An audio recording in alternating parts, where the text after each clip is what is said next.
good afternoon, good evening, good morning. Once again, new series for us here, the Midwest Days of Thunder Cup Series. Well, good afternoon, good evening, good morning. This is Rockingham 150 brought to you by Jinx Shifters. Well, good afternoon, good evening, good morning. Jason over here, Signature Esports.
Welcome everybody to another Midwest Days of Thunder race here in the Xfinity series. We are at Road America. That's right, road racing in these Xfinity cars at this long road course. I'm your host, Alan Brown, and I am joined in the booth by Mr. Alan English. How you doing today, man? Oh, ask me later. This is going to be a challenge today, watching these guys running around here in these Xfinity cars. I mean, the cars, you got a hot track, you don't have a whole lot of surface area on your tire. It's a big, heavy car. You know, these tracks like this were just, in my mind, they were built for sports cars and stuff like that. But we're going to see how these guys do. Some pretty good times being set, but a lot of spinning on this track too, so we'll have to see. And down there on pit road, where we're hoping to not see too much action there, and that's going to be Mr. Adam Turner. Adam, how you doing today? Well, I'm good, man, but like he was saying, it is hot. Track temp right now is 120 degrees Fahrenheit. For you Canadians, I don't know what that is in Celsius, but so super hot track means super slick. Tire wear is going to be a problem. You have 35 laps. This course is 4 miles. I mean, 4 miles. Just let that sink in, guys. It's a long tow time if you need a tow. Yeah, and you only have one fast repair. So, hey, they do this. They kind of throw a little kink in the schedule just to, test these guys' abilities, see if they can turn right. So, I'm actually looking forward to it. What I'm really looking forward to is this Midwest Days of Thunder League. It keeps growing. They're doing some different things. They've added another series, and we'll talk about that probably throughout the race. It's a progressive series, so you kind of start at the bottom, work your way to the top. But good group of guys, and we'll see how it shakes out tonight. As we kind of look at today's conditions, and like you said, it is frying egg weather out there on that track, nice and toasty. And our key to the race is going to be just straight up be careful. These cars do not like some of these corners that well, and you're going to have to get hard on those brakes. So these guys just need to be careful. Yeah, be careful of your traction level. Be careful of the space around you. If you look, there's not room for passing very much here. I mean, it's you can see it's a narrow road all the way around this thing. And Adam, I think he was talking to one of the drivers about some stuff you wouldn't really expect to watch out for on this track. What'd you hear, Adam? I just, I kind of put my head down to the pavement, even though it's hot, and start listening to these guys, they're talking about a little bit of problems as the progression goes throughout the race. As turn 5, sand starts to build on the track. And in Canada Corner, I believe that's the 12th corner, kind of the same thing. So we'll see if that's true, but it's kind of nice to get insider baseball information here on stuff like that. You know? A lot of that info I think came from Isaac Degner, who he's actually been on this track, I believe. I think he runs some rally stuff, so he's speaking from personal experience too. Well, I mean, I didn't want to give my source away or anything, but yes, it's Isaac Degner in the 98 car. I think he loves this course. And, hey, maybe he's a sleeper. That could be a possibility. We kind of saw it in the Watkins Glen race with the Cup cars. And some of those guys, that really didn't run into too many issues, got a solid finishing position. So, that's definitely something to look out for as we kind of see these cars take a different approach to qualifying today. We got ourselves a open qual, so it's going to be a matter of finding maybe some clean track to put in your best time today. Big field today too. How many cars did we end up with? 26 or something? Well, I mean, I think that's huge it says something about this series, but for a road course, for left turn guys to show up, because there is a drop week in this series, so these guys want to be here.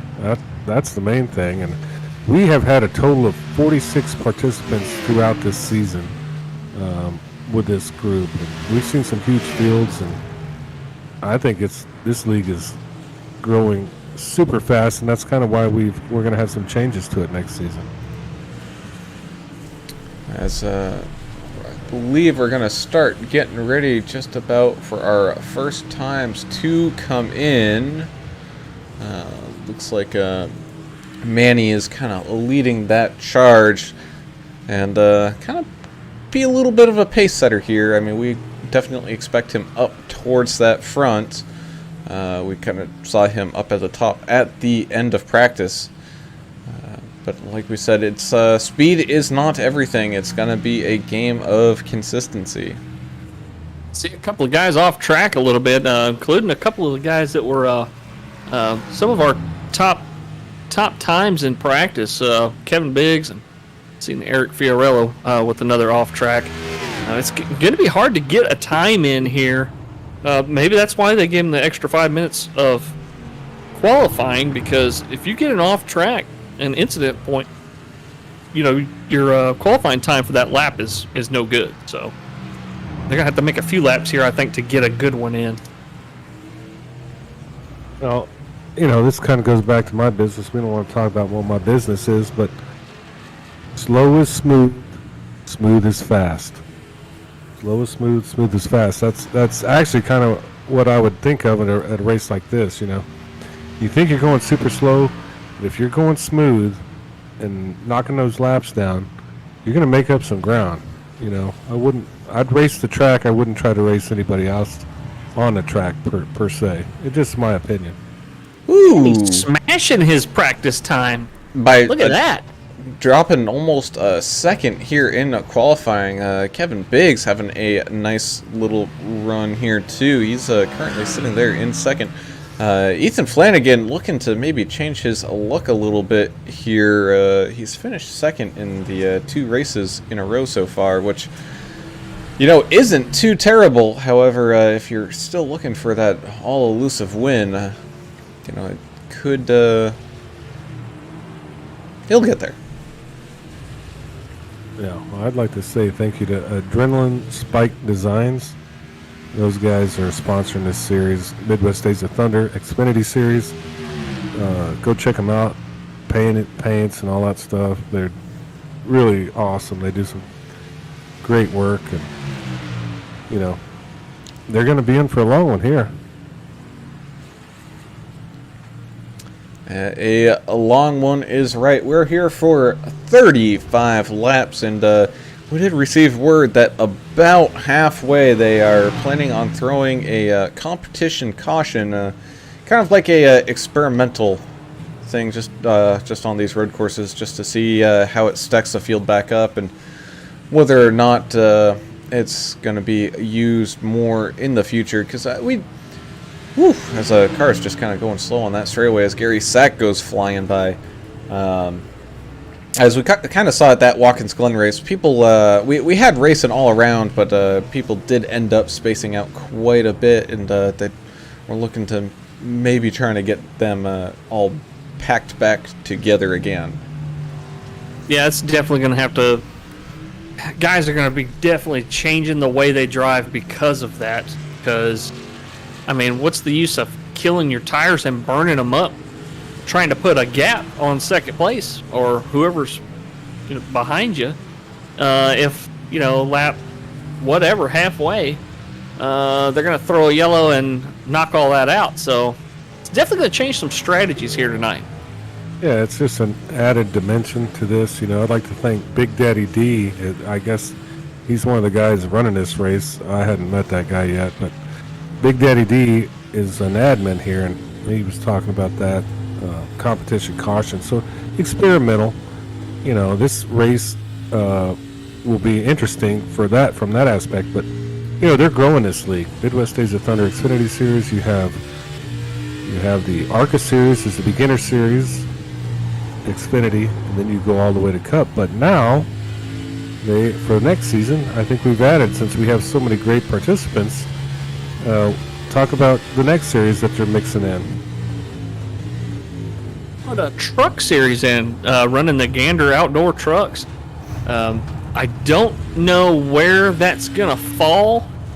Is that going to fall in between the ARCA and Yes. Xfinity series? Okay. Yes, it is. I just don't know what day of the week they're going to run. But so, basically, it's going to be points based, and you do so well, you get to move up and whatnot. But yes, it's going to be in between, kind of like the real thing, NASCAR owns ARCA right now, so that's kind of how it is in the real life.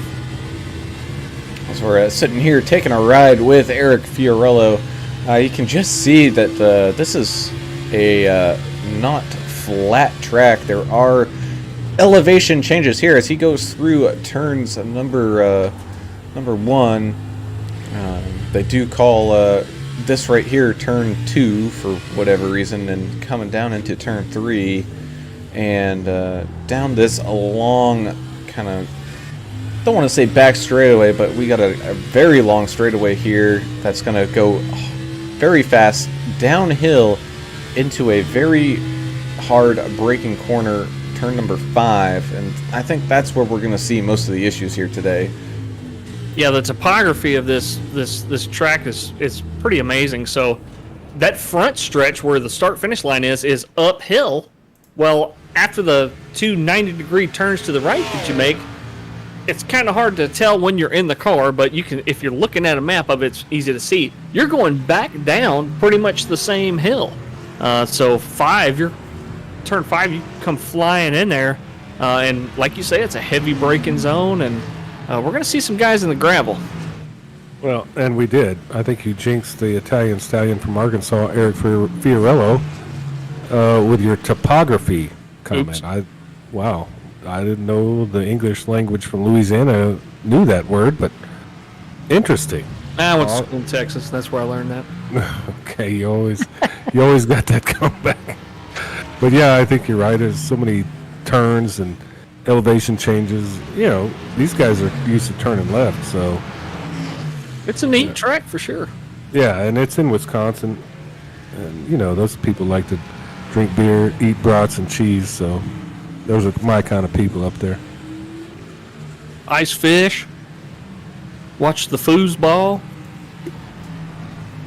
I don't know about the foosball. Is that a thing too? I guess so. I'd say like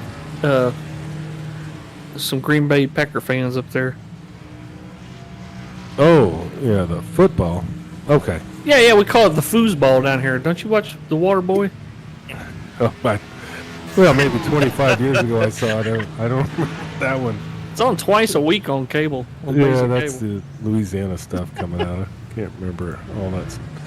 But yeah, man, Brown, what are you seeing out there with all these guys running their laps?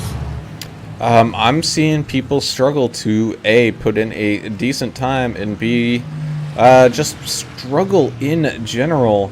I mean, in the Xfinity series, they are required to run 30 laps of practice before it's time to qualify.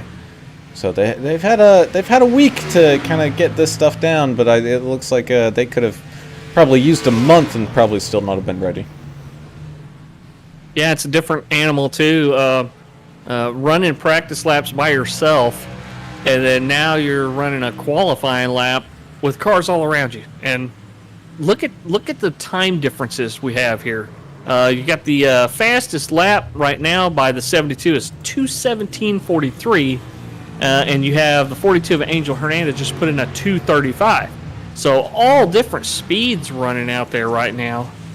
So it's going to be hard for these guys to get a lap in without picking up an incident point or two and basically voiding their lap. Yeah, I mean, go ahead, Brown. I was just going to say, as we kind of saw Manny a little too aggressive on that accelerator pedal, kind of getting all out of sorts. He still does have a little bit of time if he can get back around to maybe have one more go to beat his time. But I mean, he is securely sitting on pole position as of right now, as we see Gavin Marlin and Eric Fiorello both kind of running out of time to get a good lap in. John Neidick, we didn't talk about him too much on Friday in the Cup Series, but he was up there running pretty good laps with I believe it was William Brown and Greg Klein. So look for him to kind of sneak his way up. He's currently sitting in 8th in that number 8 car. Yeah, I'm thumbing through these guys. I mean, as it stands now, the fastest chicken in the South, Manny Valdez in the Zaxby's car, is pretty much blowing everybody's doors off. But the equalizer is this. You have, I don't know, 50 turns to make mistakes. So all it takes is a few mistakes, even from a leader, and the field can catch up. So a lot more precision driving, a lot more skill, I think, is involved in this than turning left. No offense, but for guys that normally turn left, this is very difficult to do. So much bigger, much more technical aspect here, as opposed to maybe running laps at Daytona Oval or something. And these guys, we're going to see who's up to the challenge and who took their practice laps serious. As we currently have 16 cars put in a valid qualifying time. That still leaves a lot of people either A, not even attempting to qualify, or B, just could not keep the tires on the racetrack. And other thing to note too is that that pit road, you get a little bit of help. It's kind of coming uphill, so these guys can get checked up in time, but at the same time, you don't want to be taking too long trying to climb that hill.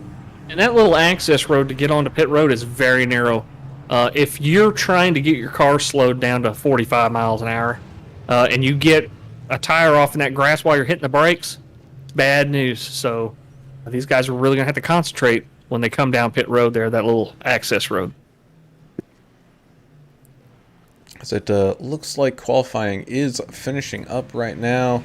I don't know if people who are currently out there are going to be able to get their lap in. As we see Gary Sack trying to finish up a lap here and improve upon his no time, but it looks like he will not be able to do that.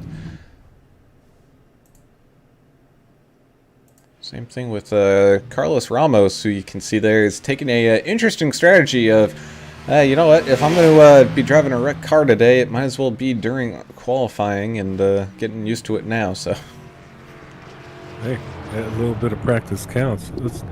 Let's talk about the number 8 car, John Neidick Jr. This guy seems like he's racing every night we're broadcasting. I mean, well, he's putting the man hours in. He's trying to get this thing done. He's honing his craft. And I wouldn't be surprised if he gets in the top 5 here tonight. As Carlos flying up that start-finish line hill and across the line, and I don't believe he's going to improve from where he was. So that will bring our qualifying to a close.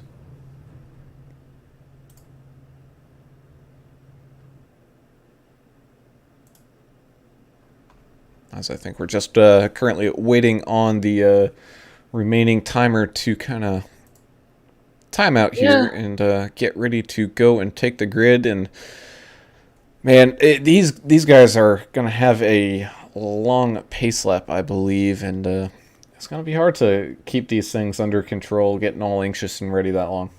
Are you saying we have a 4-mile pace lap? Well, that'd be interesting. I think it's a possibility. I hope they start them, a couple turns before.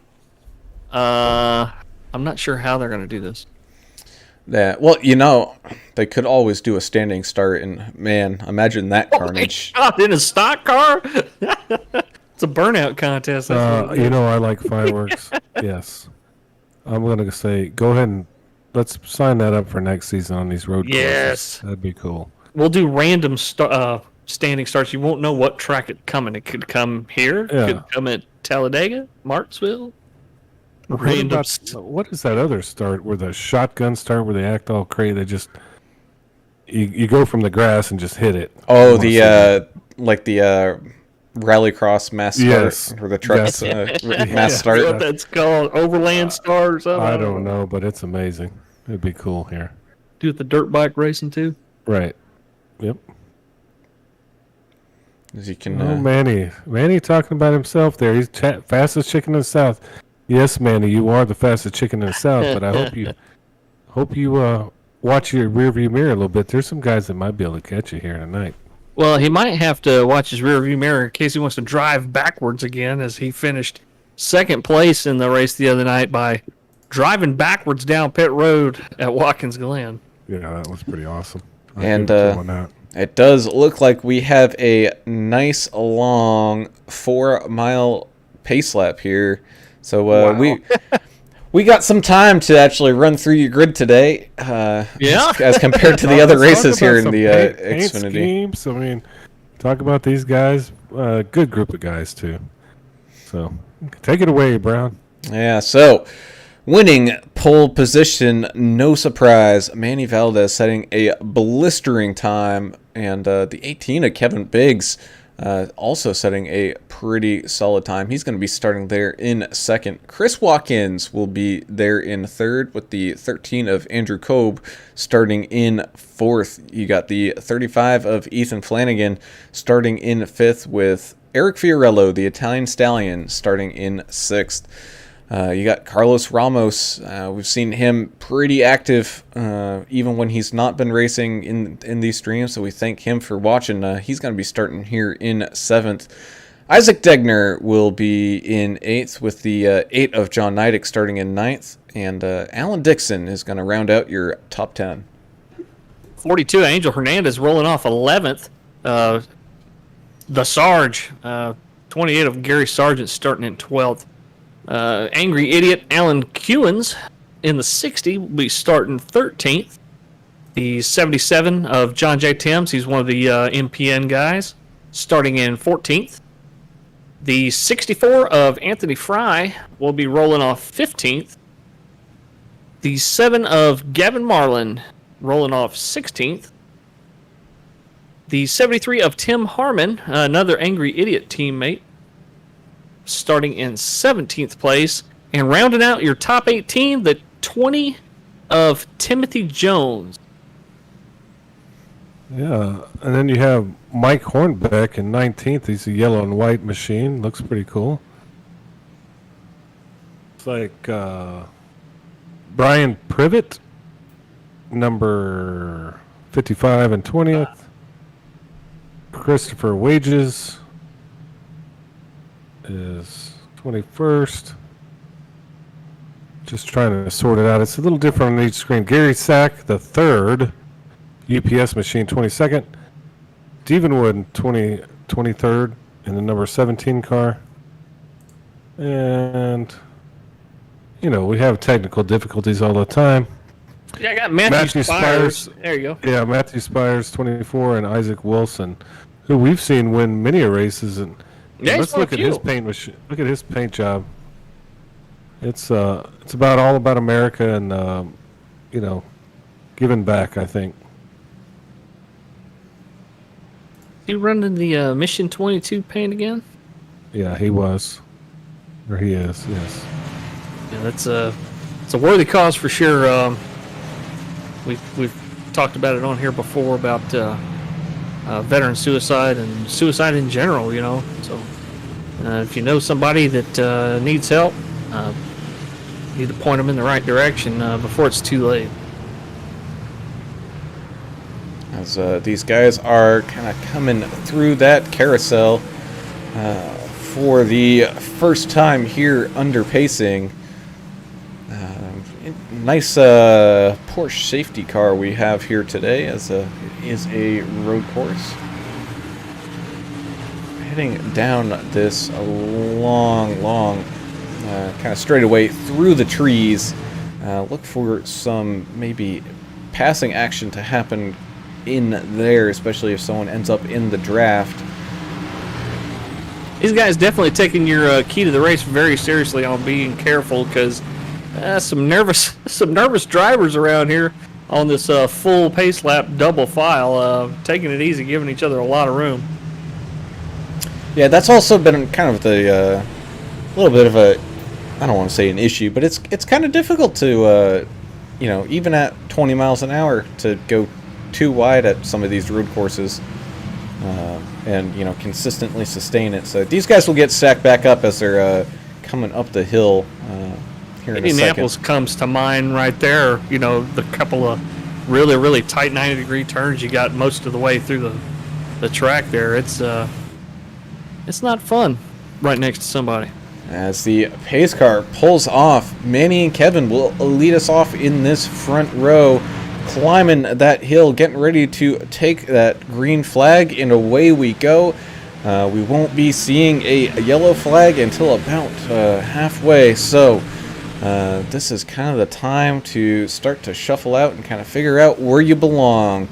As these guys quickly approach turn number 1, getting a little hard on the brakes there. Manny a little bit better. Looks like Kevin might have laid back just a little bit, and everyone's slowly trying to start to single file out as they now work their way. Oh, as Manny gets loose there a little bit, as we got some action going on kind of in that middle area. Yeah, it's kind of good to see them go into turn 1 and just kind of zipper effect each other, and get about the first 6 or 7 cars just weave together and try to stay safe as the 90 gets a little loose on braking there. The 98's giving them some room. As we looks like everyone just about makes it through turn 5 A-OK. We saw that 90 kind of side by side with the, I believe it was the 25 there for a minute, as looks like 13's around. Man, him and the 93 got into it. Christopher Wages and Isaac Wilson, unfortunately. A couple others involved. It doesn't look like they took a whole lot of damage there, but a lot of momentum. Anthony Fry just went around, didn't hurt anybody. Yeah, he looped it right there by that sandy area. Yeah, so at the beach. Little bit of carnage early, but like you said, yes, get it out of the system early as Manny Valdez coming through that not so straight away through those trees and up into almost this last section as looks like John Nidick having an issue. Oh man, it looks like the 90 just parked on the side of the road back there too. Parked by the wall. Carlos Ramos, Adrenaline Spike Designs, he had a little issue there. Getting into the 8 and 8 getting spun around like a top. So got a little bit of issues for some people out there already. Yeah, but then you got guys that are on a roll right now. The 84 of Mike Hornbeck up 9 spots already. 9 spots in a lap. Well, that's Things almost are going his way. insane, actually. As I'm we- watching the 17 car of Stephen Wood. He's moving on up. He's up, I think, 9 spots. Yeah, as he's well. up 9 also. Yeah, he's got a good line going, coming up on John Neidick Jr. in number 8 Bud car. So And keeping just an as eye we- on him. And just as we predicted, guys are not running 215s right now. They're running 225, 235. They're realizing they need to kind of save them tires and maybe turn this into a race after the competition caution. Smooth is fast. Isn't that what you were saying earlier, Adam? Yeah, slow is smooth, smooth is fast. I mean, that's There you go. in my business that means something. What are you seeing, Brown, up front? I hadn't looked up there. I don't have too much going on up front at the moment, as we got Angel Hernandez and Mike Hornbeck having a little bit of a battle, as we got a car there in the grass. It looks like Gary Isaac Degner. Degner. Yeah, Degner.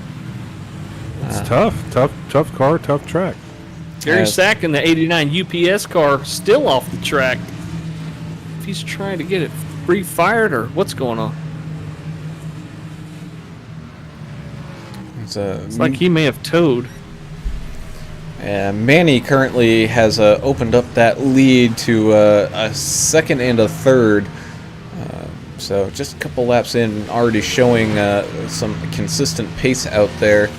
As Eric Fiorello, started there in 6th. He's slowly moving his way up. He's up 2 spots. He's now sitting in 4th. Yeah, I know he was kind of frustrated with his qualifying time, but he's working at it, moving up a couple spots. Yeah, and he's a road course guy. He kind of knows how to handle the car. So I think he's just going to manage the car until we have that competition caution. As we got both Manny and Kevin putting in 2 17.9s on that last lap. So Starting to pick up the pace. starting to pick it up. As Angel Hernandez looking to maybe the inside of Mike Hornbeck there, going down into 1, but backs out of it just a little bit. I figured out what I did is when I was talking about them running 10 seconds slower, it's because it was the first lap, They weren't up to speed, when they crossed the line. So I didn't want to mention that. yeah, my bad, folks. Hey, it happens. I'm still riding with Stephen Wood, and he's putting the pressure on people up 12 spots, so he must have Wow. something figured out. Yeah. He's slowly catching up to this group of Mike Hornbeck and Angel Hernandez, who we've been following, because right now this is one of the closest battles we've got going on out there on this track. Looks like we got Brian Privet and Gary Tim Sargent. Harmon's around. Stephen Wood's around as well. Oh, Jinxed man. it. Oh.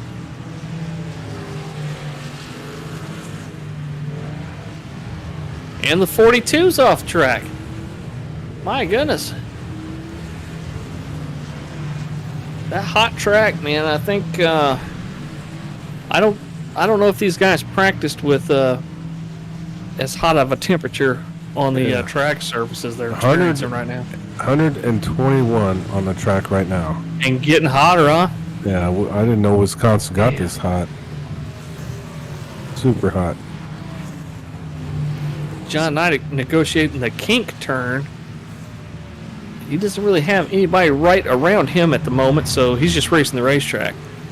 Oh, as Isaac Degner coming out onto that not so straightaway, chasing down that 77 of John Timms. It's not super straight, but you can carry a lot of speed right there in those shallow little turns. Alan Coons in the dust right there. It's Eric Fiorello now running the fastest lap of the race. He's slowly catching up to Chris Watkins there in 3rd. So he's definitely, as this thing has been kind of coming alive, he's also been coming alive. He's alive like the real Mrs. Poindexter. That's for damn sure. He knows what he's doing. He's just got to run his race, and he'll be up there at the end if he can be mistake free. Yep. Stay consistent. Stay safe. He's done a lot of endurance racing. He knows what it's like to go around one of these huge tracks, and it just seems like it'll never end. But he keeps his wits about him, stays in his rhythm. He'll be all right. So we kind of return to that battle for 8th. Angel still right there on that back bumper of Mike Hornbeck. Oh, coming really loose out of turn 5. There may be something to that sand thing that we were told about. Yeah, it's looking that way. Everybody's getting kind of loose at a certain point in the turn 5. Thanks to Isaac Degner for giving us that little tip. Well, it's also to really pass at this track, you need to have a really good corner exit. So we have an issue with 93 and the 20. At 93 still sideways across the track. Oh, and he backed right out in front of the 73. We got a pile up here. Yeah, Tim Harmon and Carlos Ramos got involved in that. Watch what happened here. It looks like the 93 going a little wide there, out on the grass, losing it, and comes straight across the track. So he is trying to back up out of the way and right into the way of another car. Tim Harmon off the track in the beach. Man, it's tough driving out here. So we return live up to Eric Fiorello and Chris Watkins. Eric coming down that front straightaway, getting the pass completed. So Eric moving his way up into 3rd. You also got John Neidick and Mike Hornbeck now fighting it out as Angel Hernandez was able to get around him. Yeah, Chris Watkins, man, that guy can race. Texas boy in PN Racing. I think he runs that Adrenaline Spike Designs. Is that correct? Yeah. Hey, y'all need to check that out. Facebook, FaceTime, Googler, whatever you got to use. Adrenaline Spike Designs. They'll do your paint schemes, and they do some pretty cool stuff. Yeah, I got a cool little Facebook page. Definitely check them out. They're going to be with us all year as the title sponsor of this Xfinity series. So, now we got Matthew Spires having a little bit of an issue here. Let's see, kind of see what happened with him coming through that carousel. Got to be a little careful on that throttle because you don't want to push too wide or get too loose, and that is exactly what happened. Yeah, not a lot of banking there. No banking, and it's difficult for us watching the race. We're trying to thumb through the guys, see who's doing what. Normally, we're used to kind of a little pack. We got a small pack. Now we're getting our work cut out for us here, trying to find all the action as it happens because there is action out there. Yeah, Chris Watkins was able to get back around the 25 of Fiorello, so those two look like they're going to be swapping positions just about all race long. And Neidick made a pretty good pass back there on Hornbeck, and then the 55 of Privet got loose in front of him, and Neidick tried to get around him, but ended up tagging his bumper. So a little bit of damage on the left rear of the 55 and on the right front of the 8. Oh, you mean a guy from Ohio hit somebody in the rear end? Just a little, hey, I'm here. I didn't say it was intentional. But, hey, I'm here. I'm from Ohio. I'm going to let it run. So that's going to be a good battle. As Brian Privet looking to that right side, just not able to get that car settled down up the inside of the 8. So he's looking now back there on the outside as he comes flying around through that final turn. Going to go back up the hill, but into the grass and sideways almost into Mike Hornbeck there, but a good job saving it. Woo, it's exciting watching this stuff back here. It's the 28 of Sargent around the 55. I'm just glad I'm not actually racing this type of race. I'm telling you. I'd already parked it, to be honest with you. Because that's for sure. Looks like Matthew Spires may have parked it or as well. Now, at he's, least in the pits. He's just coming out of the pits. We saw him tag the wall relatively hard, so probably just getting that one fast repair of damage done and coming right back out here. Well, I just want to let you all know I'm excited about the Midwest Days of Thunder starting this truck series up. And if it wasn't realistic as it is now, it's going to be even more realistic. We have teams, we have fireworks, we have rivalries, we have all this cool stuff. Mike Hornbeck having an issue coming down there into turn number, I think it was 5. 5 or 6 there. I didn't see right away. Might Only be caught the the sand. tail end of it. Could be the sand. I'm sorry, Brown. I'm just talking about how I like this series and how it's set up and the guys, the admin. Just a cool place to be. You looking for a racing home? This is it, right here. Midwest Days of Thunder. Yeah, once the truck series starts up, I think our broadcast partner on MDOT TV, Isaac Wilson's going to be broadcasting the truck series as well as the ARCA series. So he's going to be running double duty as we run double duty for you on Cup and Xfinity.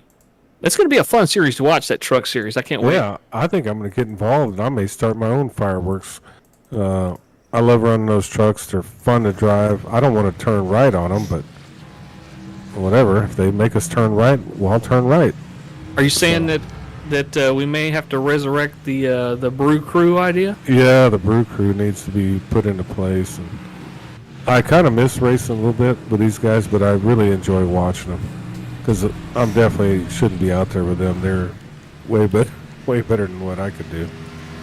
As we kind of double check back in with our leaders, Manny with a somewhat comfortable lead as of right now of about 2 seconds over Kevin Biggs. And that lead is even more down there towards third of Chris Watkins, which is about 4 seconds. And it looks like everybody is now starting to find some space out there on the track as looks like I think it's John Timms and Stephen Wood are having a little bit of a battle there for the top 15 spot. Yeah, well, I wouldn't go too hard in the paint just yet. You know, we're gonna have a competition caution, and like I'm watching Eric Fiorello, Italian Stallion from Arkansas.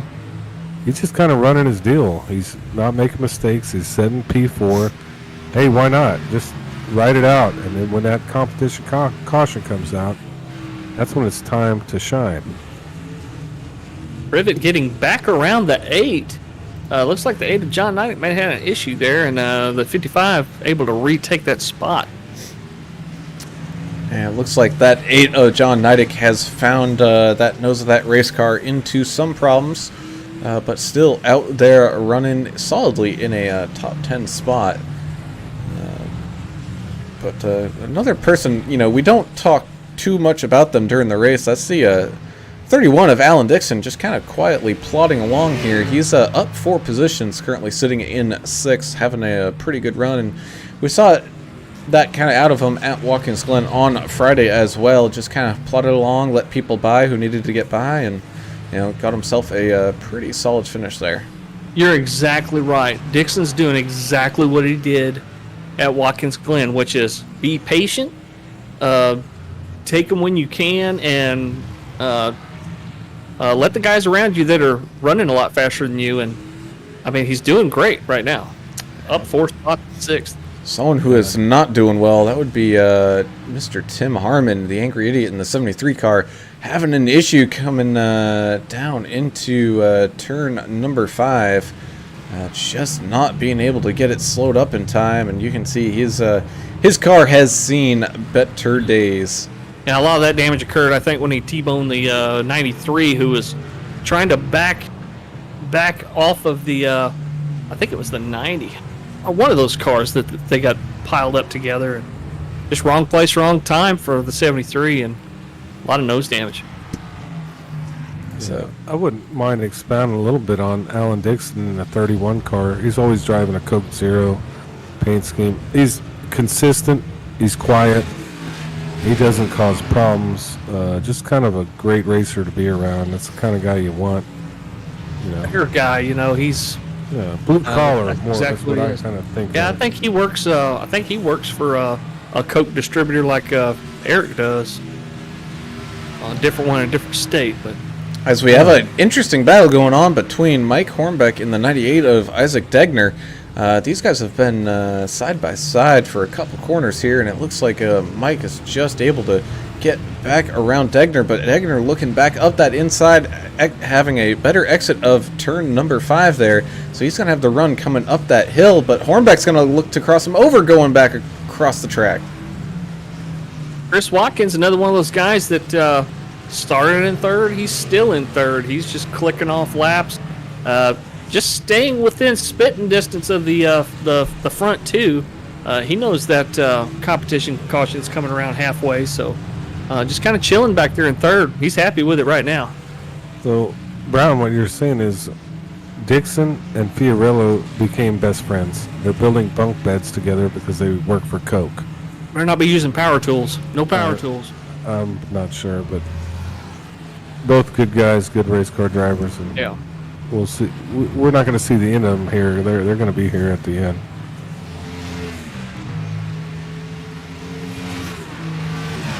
As our field begins to kind of space out once again, we got a couple guys in the pits. We got Timothy Jones and Matthew Spires currently in the pits.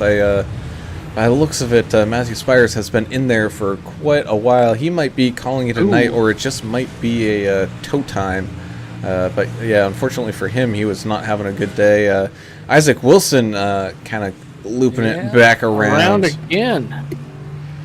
93's had some issues today He negotiating likes, some of these corners, but now he's got his teammate with him here. he likes to turn left. I mean, so as we all do. So yeah, this is a challenge for everybody, not just him. But John Neidig, I mean, this guy. Speak about the ultimate tough guy. He just keeps pushing through, running good laps. He's sitting P9. That competition caution is going to help a guy like him. And we're not too far away from that caution either. We're looking, 8 or so laps away from that. So, even though this is a kind of long track and 35 laps can take a while here, these laps are clicking down slowly and surely. Yeah, I just want to thank Big Daddy D. I think that's Derek Schimmel, actually. Yep. For putting this gigantic monster of a track together.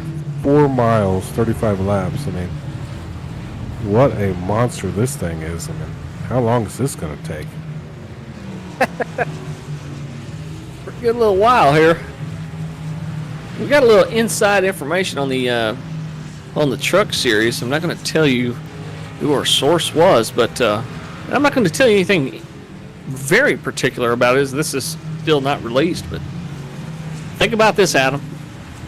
Okay, the truck series, when it gets started, it's not all going to be oval, and it's not all going to be all in pavement. So just keep that in mind as we await the release of that schedule and whatever. Some sneaky action, huh? So, Yeah. So I might have to pick and choose my races, but I like dirt. I like I just like the trucks in general. It'll be fun all the way around.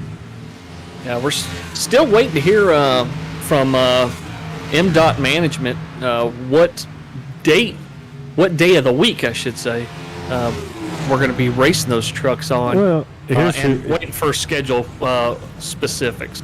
Get a hold of Richard Gray, Michelob, and just put him on speed dial, and let's get the insider information. As we follow along here with Gavin Marlin as he overtakes John Timms. Gavin not having the best race out here. I think he's typically one of those oval cats, but plodding along. He's currently got himself up into 15th.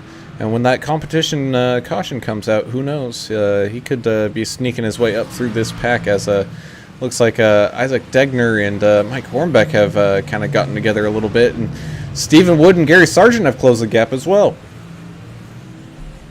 Well, when you talk about Gavin Marlin, I know he's a real race car driver, that's a fact, but I believe he got a podium finish this weekend, so congrats to him.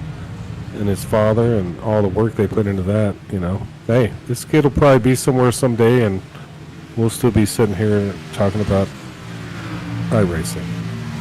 Yeah, he's sitting back in 16th as a 77 of Tim's gets around in there. But yeah, Gavin's just challenging himself with new stuff. He's out here running this road course, and that's one thing you have to do as a student of racing, which Gavin is not pigeonholing yourself into one type of racing, not just sprint cars or stock cars on an oval. So he's in here holding his own. Yeah, like Kramer on Seinfeld. You want to have other options. Sorry. Go ahead, Brown. I was going to say, as we see Anthony Fry have an issue there, and Timothy Jones having also an issue. Just about that same spot, kind of in that, just after the kink coming onto that not so straight. Well, I'm glad they're just running the kink section here and not the bend section there, which is like a little chicane deal. And, that would have been terrible with these cars. Don't look now. Kevin Biggs cut that lead down on Manny. It's now under a second. So Biggs kind of finding his groove as the cars kind of start to wear out a little bit here. And it looks like Chris Watkins came down the pit lane. So he's going to be getting some fresh rubber here. Maybe thinking about doing a 2-stop race to get this one to the end. Yeah, I saw the 93 car spin and end up near the wall, and then he just disappeared. I just saw the packet loss. Yeah, I just saw that. So disconnected from equipment problems or internet problems. It's a computer simulation, not a video game. But so too bad for him because, hey, he was trying to tough this thing out. Well, you talked about Kevin Biggs. He's currently sitting P19 in the standings, but he could make some ground up right here. Kevin Biggs, I think, is second place right now. I'm talking in the overall standings. Oh, I'm sorry. I'm just doing some inside baseball stuff. Gotcha. I was actually looking through the standings, looking at Wilson's teammate in the 35. He's up one spot in fourth. We've seen those two. I believe they're on Bash Bros Racing. They've had a few good races here, and looks like at least Ethan is going to be, as of right now, going to get a pretty solid finish here again today. As kind of trying to see what happened with Gary. It looks like he just might have drifted off track a little bit there, and nothing too bad. As that gap is now about 3/4 of a second to between Manny and Kevin. Eric's sitting there in third. He's got a long ways to go. It's the gap's about 14 seconds now. So yeah, another team. We don't talk about the team name very much, but Anthony Fry and Isaac Degner, Shake and Bake Racing. That's a cool team name. I like that. Well, cool team name, but that's another thing about Midwest Days of Thunder. The team concept, I mean, it is literally like the big leagues. It's like NASCAR, and there's team points, there's team owners, there's teams in different leagues, and it's just super cool. And I wish all this type of racing was done like this. Whoever's in charge of this thing, I think his name's Tabor Mowry. He's done a great job. He's got a lot of good help with Derek Schimmel and Matt Forn's admin in this race. And I mean, this series is hell of fun. I don't know what y'all think, but I think really, Big Daddy D was telling us that is the truck series going to be like ARCA in that there won't be a playoff system? Is it just going to be on points? That was preliminary, I think, but I think it could be. Not totally sure. I think they're still working out the kinks. Cool. But it's going to be cool. I mean, those trucks are that's cool. right. So I don't know. This thing's a gold mine. as we watch the 8 of John Nidek kind of catching up to Brian Privet. Brian Privet having a very good day, up 12 spots, sitting there in 8th right now, but John Nidek right there on his bumper, maybe looking to get a pass here as we're slowly approaching that competition caution, and after that, it's no holds barred. Yeah, hopefully we see something cool. Checking this out on YouTube, Blake Flanagan cheering on Ethan Flanagan, saying, "Go Ethan." Michael Pimpere saying, "Good luck tonight, fellas." He's pulling for Manny Valdez tonight. And Matt Jones saying, "Good luck, guys, from Chef Boyardee Racing." As you know, Matt Jones is Chef Boyardee. He's a chef, all right. Oh, yeah. Yeah, both Manny and Kevin coming down pit road. Looks like Eric Fiorella will stay out. So he might be, Eric might be trying to push the one stopper and get to that halfway mark. Ooh, interesting. I hate to break that up, but Alan Coon's 17th and the number 90 of Carlos Ramos had a little battle there. Looks like Carlos came out front, but I don't think he has much of a front end left. Privet and the 8 are back at it again, getting into each other as what looks like both machines got loose. As you talk about that, I say Timothy both Jones peeled down pit lane. Looks like Manny has come out back on track. He's about 25 seconds behind Eric Fiorella, so we're going to see how much those new tires are really going to help him out here. As Eric getting that bonus point for leading some laps here. Yeah, quite a few takers coming down pit lane. Yeah, the pits are busy. Everything's busy. I'm watching Gavin. He hit the wall. Timothy Jones spun around. I mean, I think those tires are a little slippery at this point. It's still hot out there. Heard the 37 car, Matthew Spires, I heard his engine blow up as we were watching some cars come into the pits. He was sitting in his pit box, and a lot of damage there has hurt his engine blow. The 11 of Andrew Kolb is really slow on track. I don't know if he was just letting that car in front of him around. I don't know what happened there. Oh, that's a great question. Don't know. As oh no, never mind. False alarm. Thought Eric was coming down pit road, but not quite yet. As the 8 of John Nidek moving down kind of into 10th after coming into the pits there, getting some spots back. As we're trying to cycle through these pit stops and kind of see where people shake out. Everyone was relatively spaced out, other than a couple battles coming into the pit. So time to see how things work on, as it looks like Gary Sack pushing wide through one of the corners again. Yeah, Gary Sack's one of those guys on original tires. He has not yet pitted. Him and it looks like the 25 of Fiorella is in. I don't blame him at this point. That he is. So Manny and Kevin are going to be overtaking him once again, coming up here across the line. So how much fuel do you think Fiorella's going to be able to save on the... Do you think he's counting on saving a whole bunch during the caution laps that are coming up? He could be banking on that, or he could just be running his own little strategy here, as Chris Watkins overtakes him again there in third, as Brian Privet having an issue. He's been off track quite a bit, running back there with the 8. Didn't see what happened there. I just saw it flash off track. All I know is this is not an easy task to take in. I mean, these guys are toughing it out.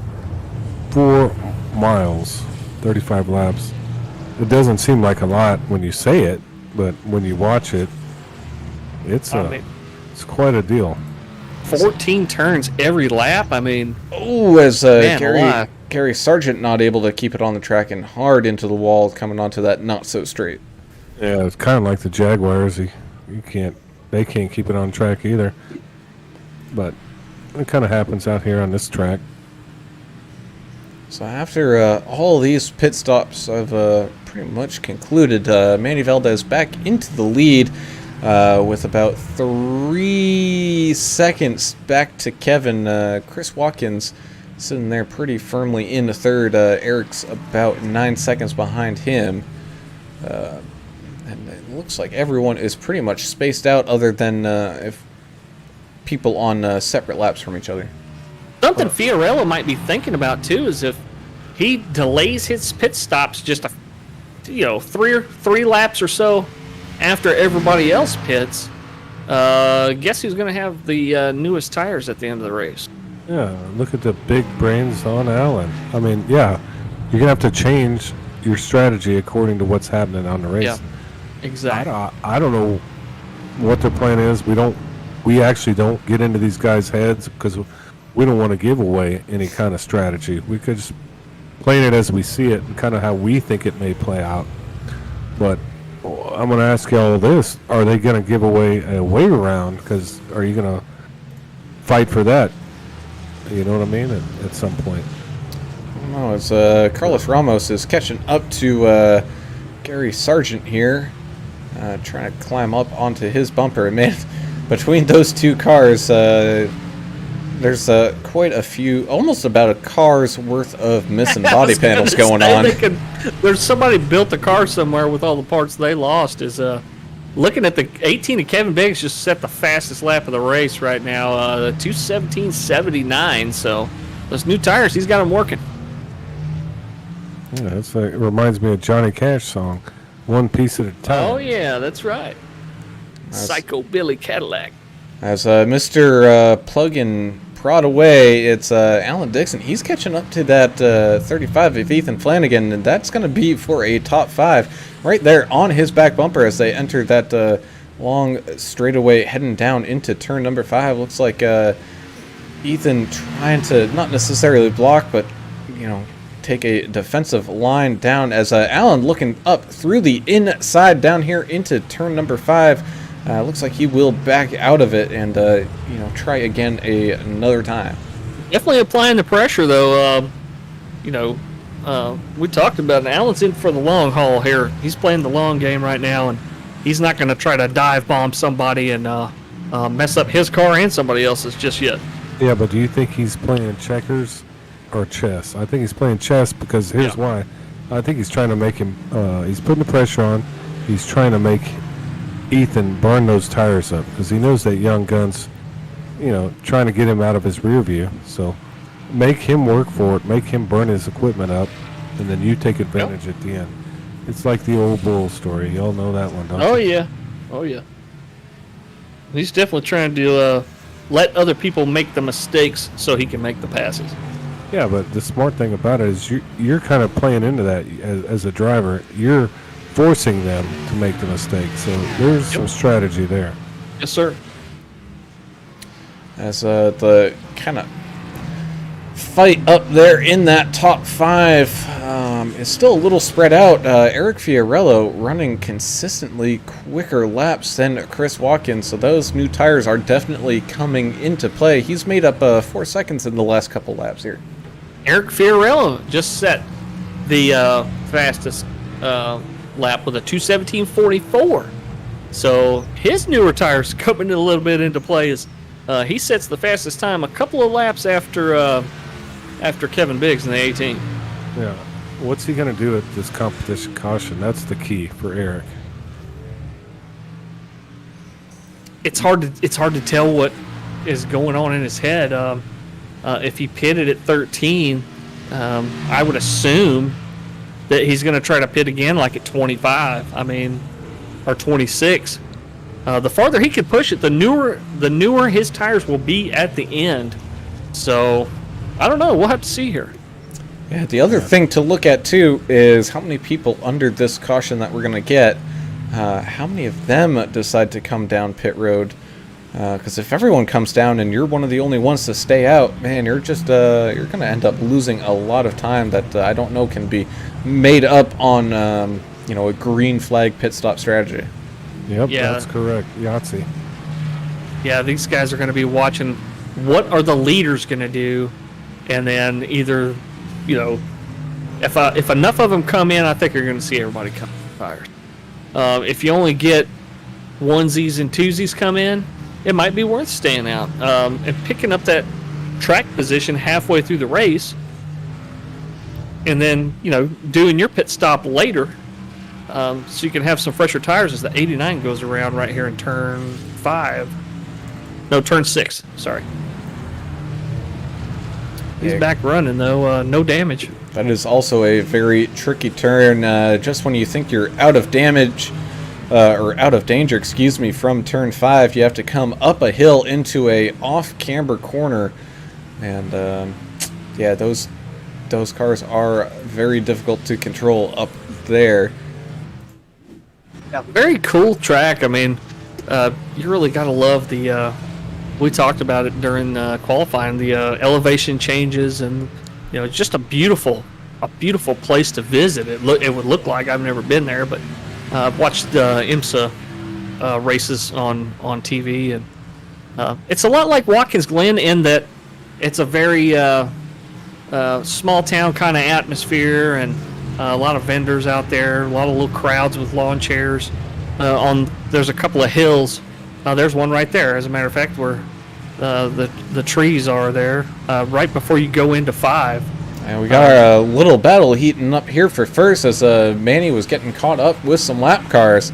So Kevin Biggs has now cut that lead down to less than a second. And he's got Manny right there in his sights. It looks like Biggs' car has seen a little bit of damage on that front. Let's see if we can get a virtual. Nope, that's just a paint scheme. My bad. That cookie looked like his made his front end look a little jacked up.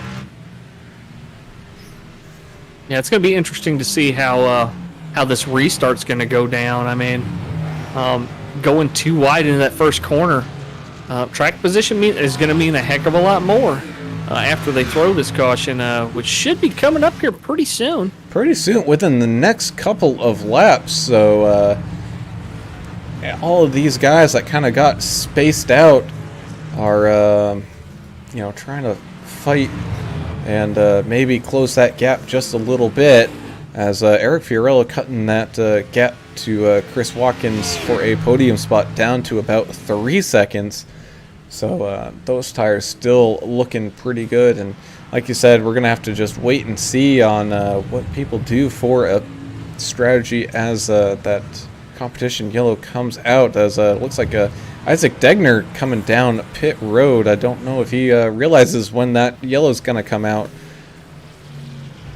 Yeah, it might be something he needs to think about now. Got a lot of shade in turn 1 and about the last half of the front stretch. Even a little bit over here in turn 3. So some Cool different weather out there. Yeah, it's only down to 118. Matthew Spires looks like he's called it a day. Yeah, I think when his motor blew, he didn't. He may have already used that fast repair. So That's not a whole terrible lot of action going on right now, but you got the 8 of John Nidek sitting there in 10th as the competition yellow comes out.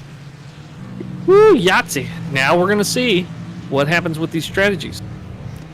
We'll catch up to Manny and watch Manny here as he's trying to see where he is out there on the racetrack. Looks like he's going to be coming into the carousel here in a second. So they'll be catching up to that pace car here in about half a lap. And we'll just have to see. And, their strategy could also be determined by how many pace laps we're going to have. We could only have a couple of pace laps, or we could have, 3 or 4. Yeah, I would assume they're going to do 1 or 2. I mean, it's a 4-mile track, for God's sake, so I don't imagine them holding that yellow too long. But, yeah, I mean, it throws a little different kink into the deal here, so I don't know. I'm not opposed to the competition caution. I mean, they do it in NASCAR. But Brown, I don't know if you know, do they do it during road courses in NASCAR? I don't know Yeah, that. they do. Okay, so it's kind of like the real deal. Yeah, and, you know, it's just to get everyone all, you know, bunched back up and kind of get the juices flowing again. I mean, some of these guys have, you know, apart from the start, have had either nobody in their front window or nobody in their back window, you know. Right. So. You want to see your friends, see your neighbors again at some point. Not, you know, I know we talk about racing the track, but it's a lot more fun racing your neighbor, isn't it? Like where you can get a feel for it, you can feel them, you can hear them, and it gives you self-gratification when you can pass them.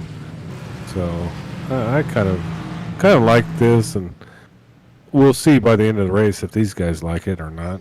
As the pace car kind of entering that long straightaway down towards turn number 5, you got Biggs and Manny all right there. So definitely look for a fight here at the end between these two. Just kind of wait for this field to kind of catch on up. So in that meantime, we're going to take a quick break for station identification while these guys kind of get things all figured out here, and we'll be back shortly. Well, good afternoon, good evening, good morning. Once again, 2 series for us here, the Midwest Days of Thunder Cup Series. Well, good afternoon, good evening, good morning. This is Rocky Game 150 brought to you by Jinx Shifters. Well, good afternoon, good evening, good morning. Jason over here, Signature Esports.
We're back live as the looks like everybody gonna be coming down pit road, all thinking about the same thing. I think they can all make it to the end from here once when this thing goes back to green.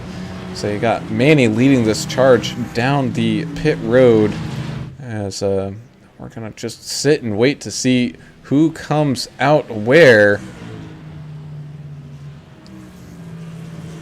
As it looks like not too many people stayed out. I think the only people that really stayed out were lap down cars. Yeah, Isaac Degner stayed out. He's right behind the pace card right now. Who stayed out here? I believe all the lap down people. As Manny wins that race off of pit road, Kevin Biggs will be leaving there in second. Chris Watkins in third. Eric Fiorello in fourth. Ethan Flanagan in fifth. Angel Hernandez in sixth. Andrew Cobe seventh. Brian Privet eighth. And Alan Dixon and John Neidick now coming down. As Manny getting his tires all gripped up with some dirt by the looks of it. Oh, is that the secret? I don't know. That might be the secret. A little extra pebbles here and there might give you that extra grip that you need. Yeah, fastest chicken in the South. I mean, why not? Get the extra grip and let it rip.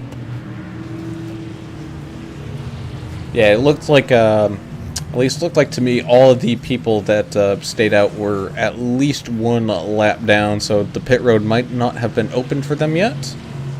Yeah, I think you're right. As Chris Wages, even under just this pace, and still that turn number 5 is a tricky one, man. Well, I'm looking at Carlos Ramos in a number 90 car. He's got a hood back on that He's got car. a hood again? He does. And good looking car too. Pulled it off the backup car, I guess. Midwest Days of Thunder MPN car and Adrenaline Spike Designs as well. And good to have him back. I know he's been missing the last couple weeks.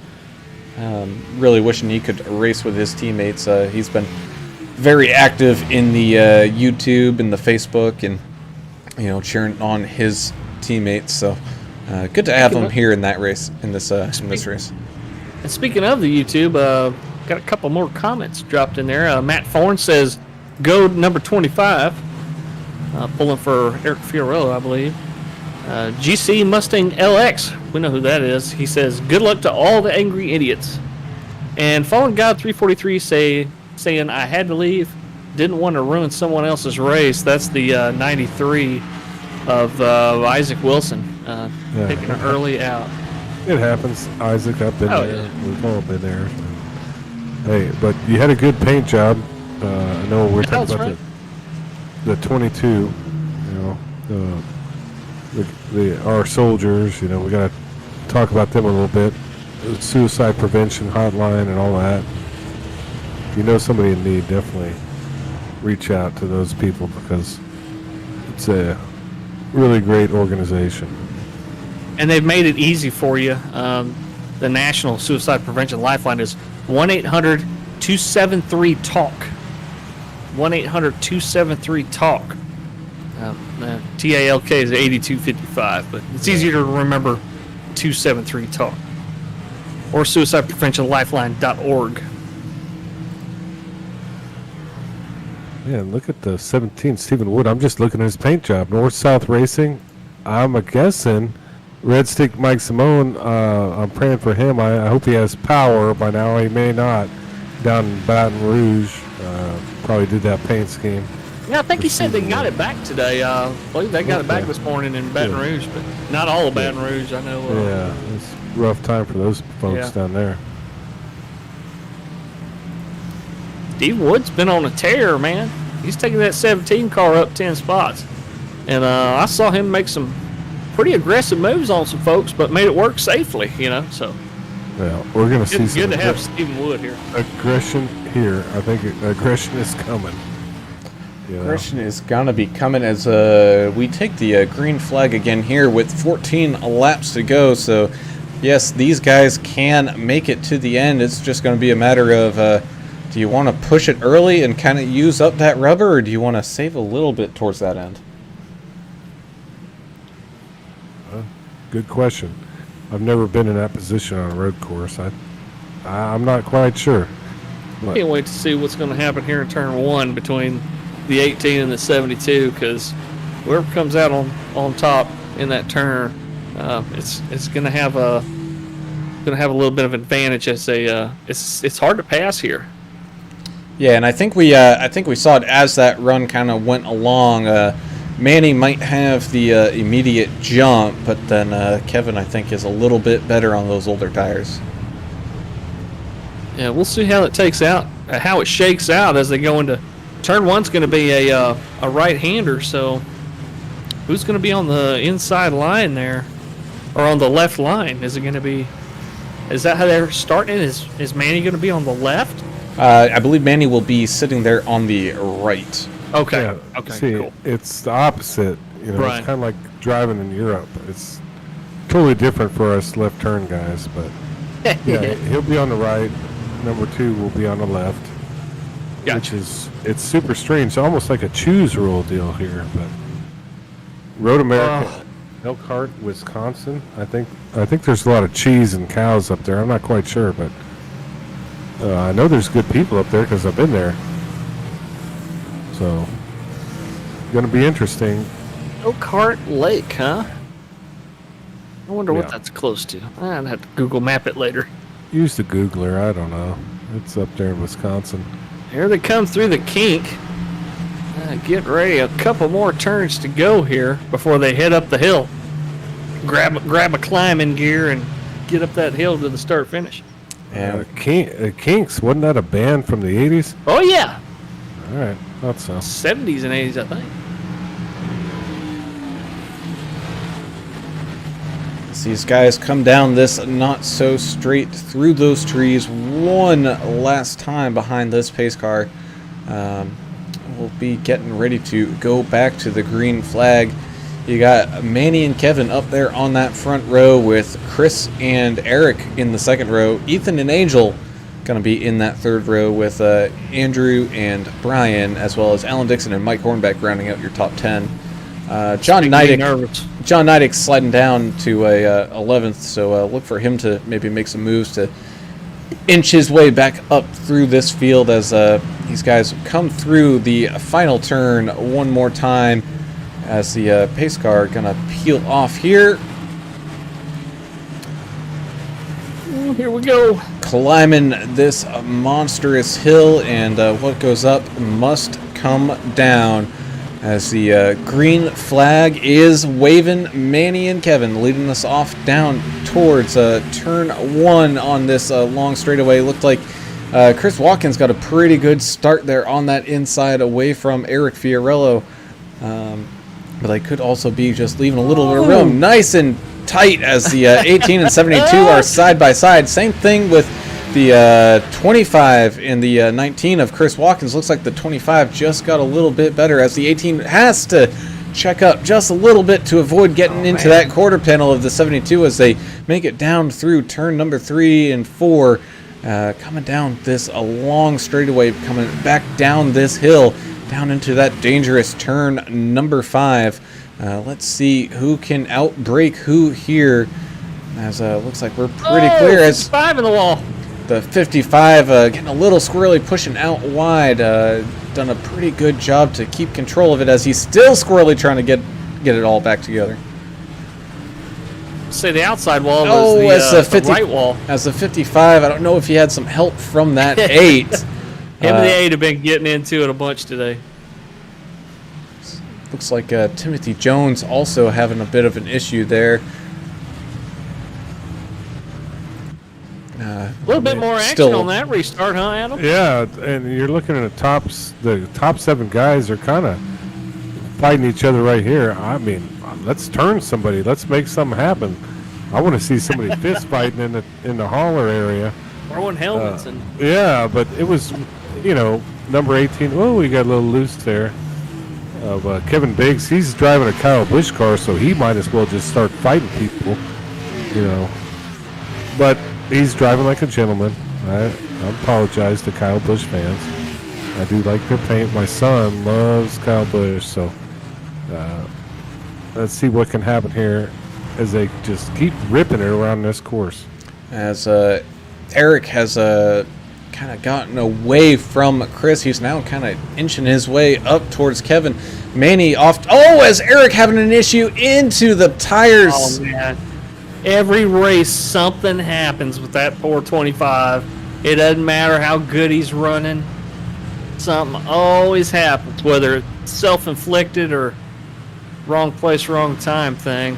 He loses a bunch of spots here. Losing a bunch of spots all the way down into 15th right now. I mean, his car doesn't look too bad, so we'll just see how much he can fight back here as Kevin Biggs creeping his way back up to that bumper of Manny. Oh, as he gets loose and into the grass, he's manages to kind of ride the rodeo and hang on there. 8's in the grass now. My goodness, what's going on? Somebody dropping Cold tires. Oh, there's that sand we were talking about. I saw a little bit of sand on that track. It looks like the 8 of Nidec will tow, maybe just to get out of the way. So that's going to be a long 42's tow. around. My God, he's facing the wrong way here. Let's see if he can get it turned around. We have a leaky tranny on the track somewhere, because if there's anything that's dangerous, it'd be a leaky tranny. Hey, I don't even want to get into that, but yeah, it could be a problem if transmission was leaking fluid. Yes, that could be an issue. I think we're talking about two separate things. Well, anyway. a leaky tranny or a leaky rear end, that is common in these cars. Yeah. Wow. Yeah, man, that was Get crazy. any kind of fluid on the track. I mean, when that many cars go around in that short a period of time, you almost have to wonder, did iRacing start simulating drop fluid off the track or something? Because that got kind of ridiculous.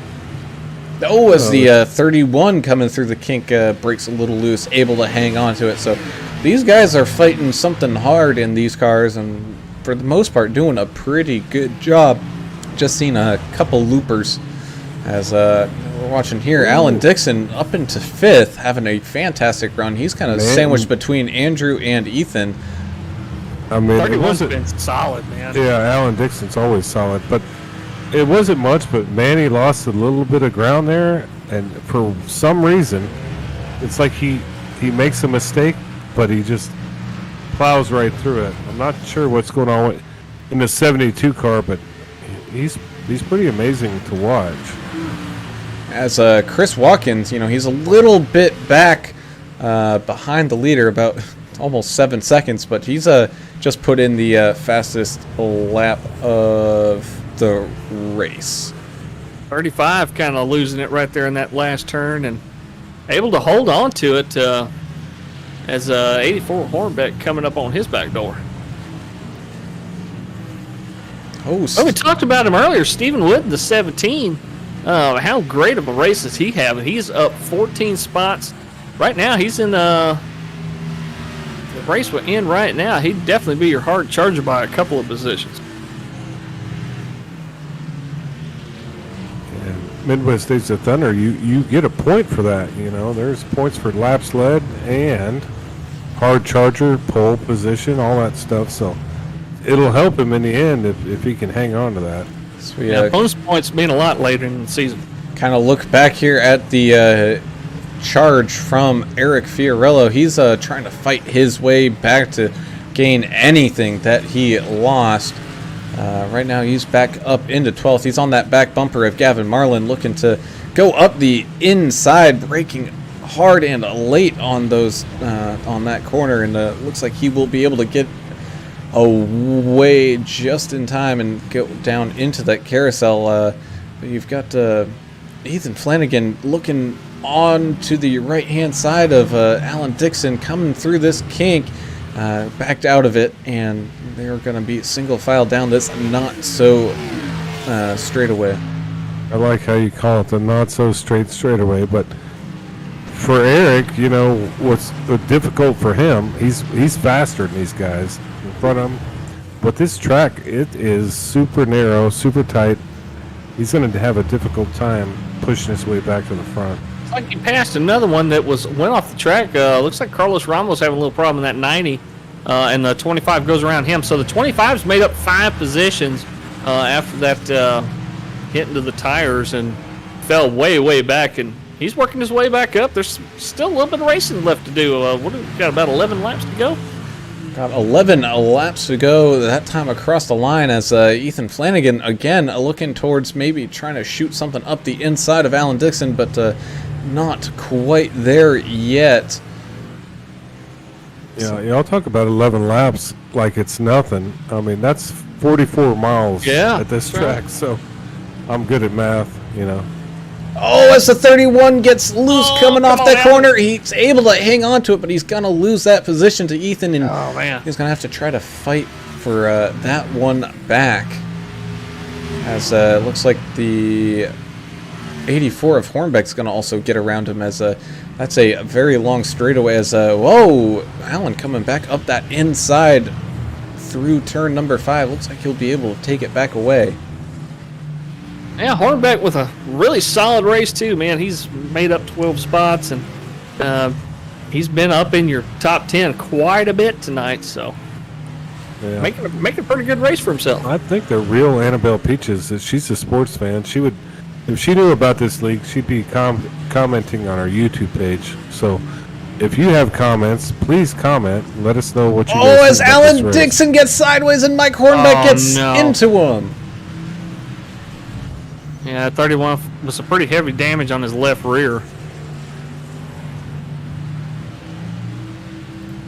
Dang, you hate to see that to somebody that's raced everybody pretty clean most of the night, and I didn't see exactly what happened there. I saw the tail end of it. It looked like he just got a little loose right in front of Hornbeck, got sideways, and Hornbeck just had nowhere to go, and just kind of an unfortunate ending there for that, as you got Eric Fiorello now up into 8th, up on that back bumper of Mike Hornbeck, trying to keep clawing his way back up.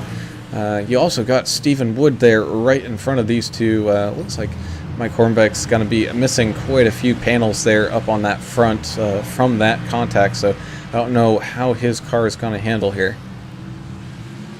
I'm up front here watching Manny. I think he's about to come up on some lap traffic. I don't know if that's going to affect him or not, but might be something to look at.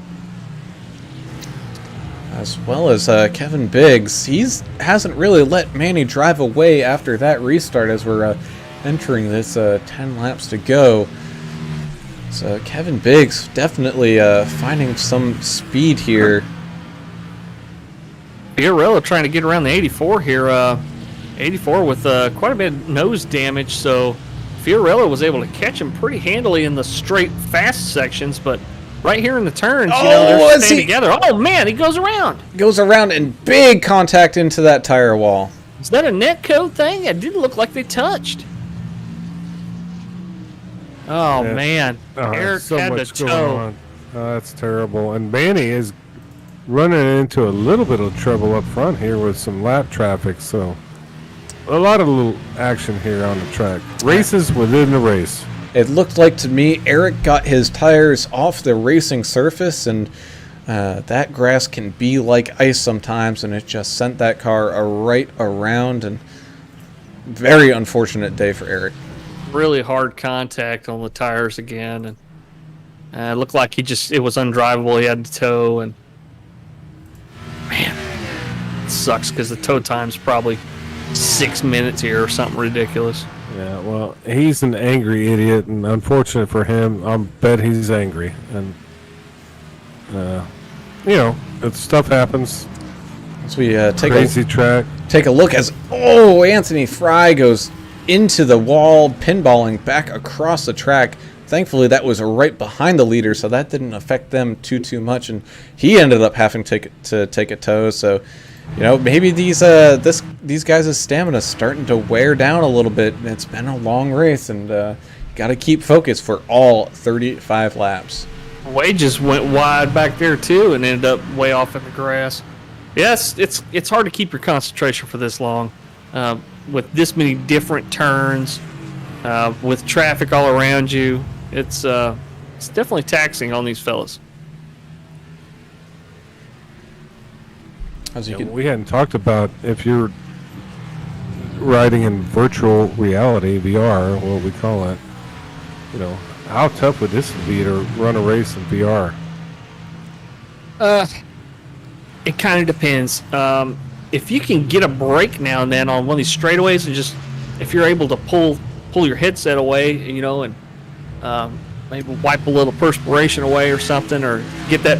I have a little fan that points at me, and sometimes I'll lift my goggles up just a little bit to get some air in there. But it definitely takes a toll on you. I don't think I'd be able to do a long race in VR, even though it's it helps you so much with your spatial awareness. As Ethan Flanagan with a lunge out of nowhere coming up the inside of Andrew Cobb. So Ethan Flanagan now up into 4th.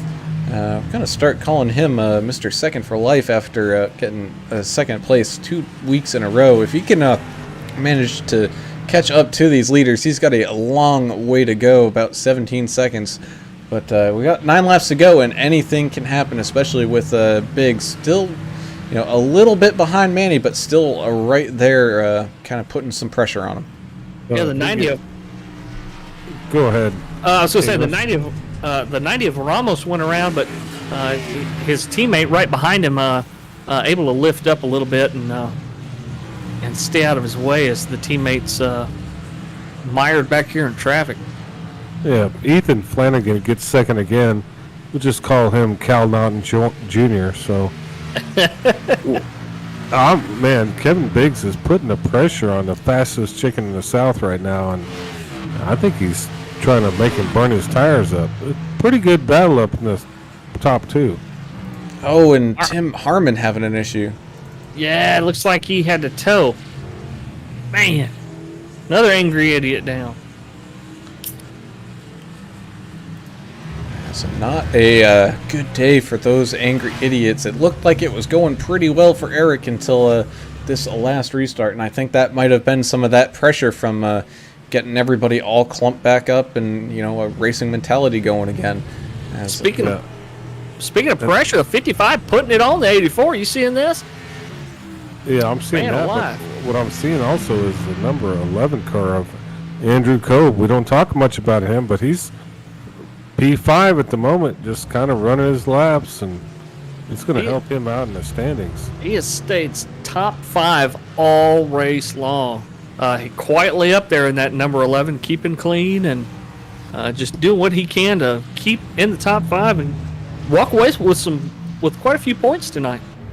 Oh, as Hornbeck getting a little loose, and you know what? I think this is a case of, Brian Privet is just a little bit faster on these straightaways, but Hornbeck's able to hold him off into the turns as Privet looking up into the inside as they brake hard into turn number 5. Side by side they go, and it looks like it'll be Privet just being able to squeak by.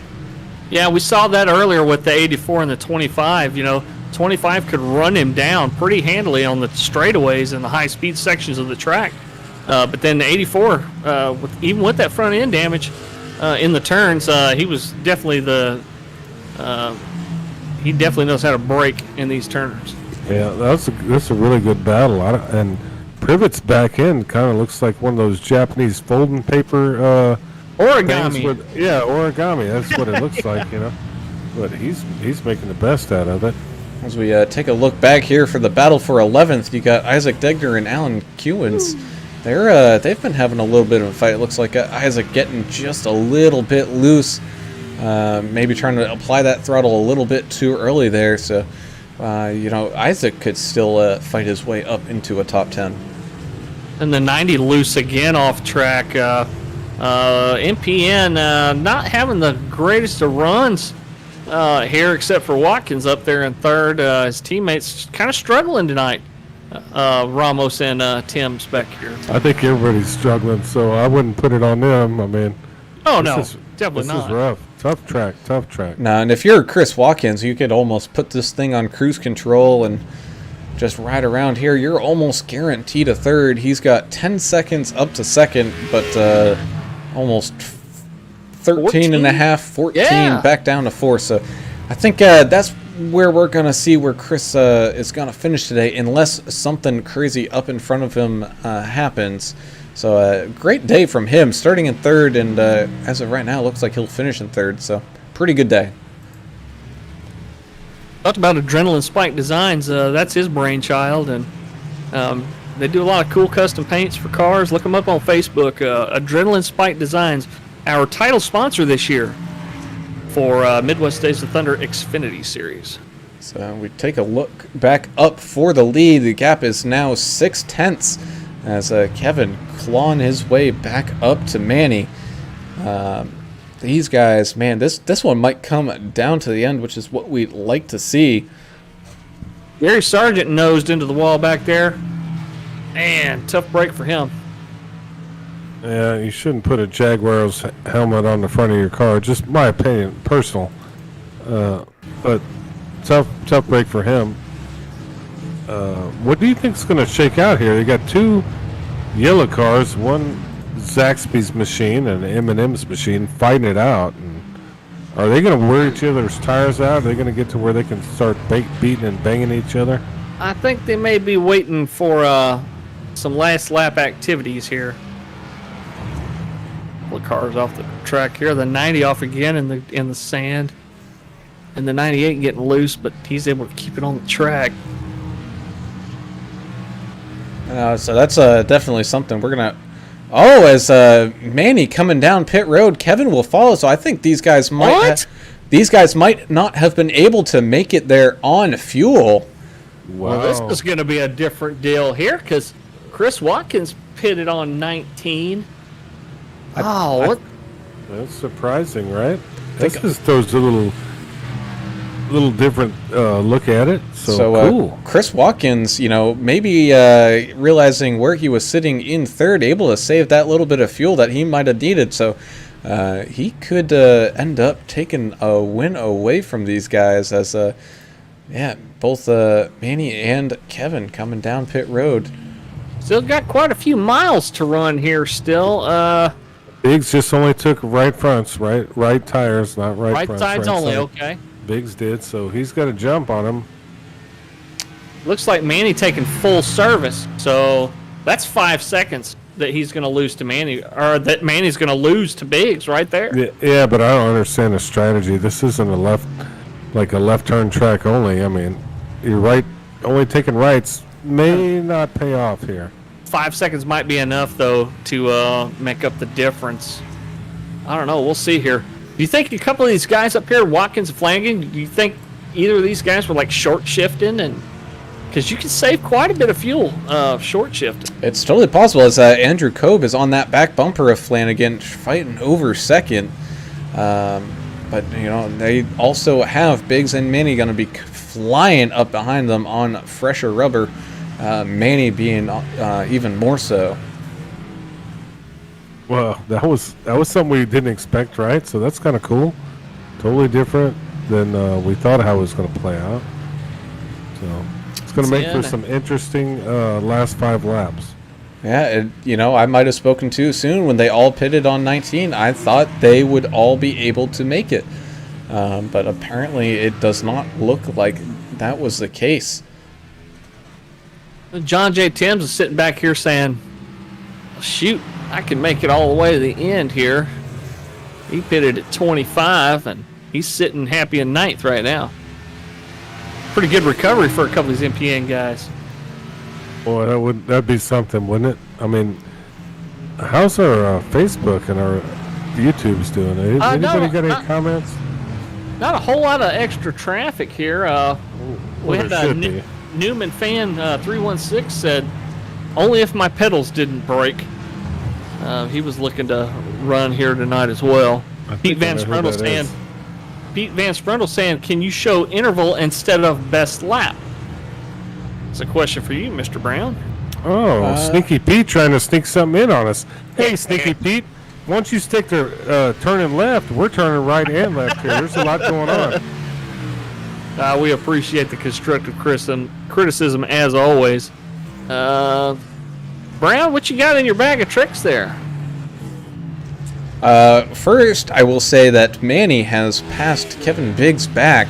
So Manny with those 4 tires definitely pushing it hard these last few, as Timothy Jones having a bit of an issue back there. 4 tires better than 2 as he wrecks right there under the Johnsonville Brat sign.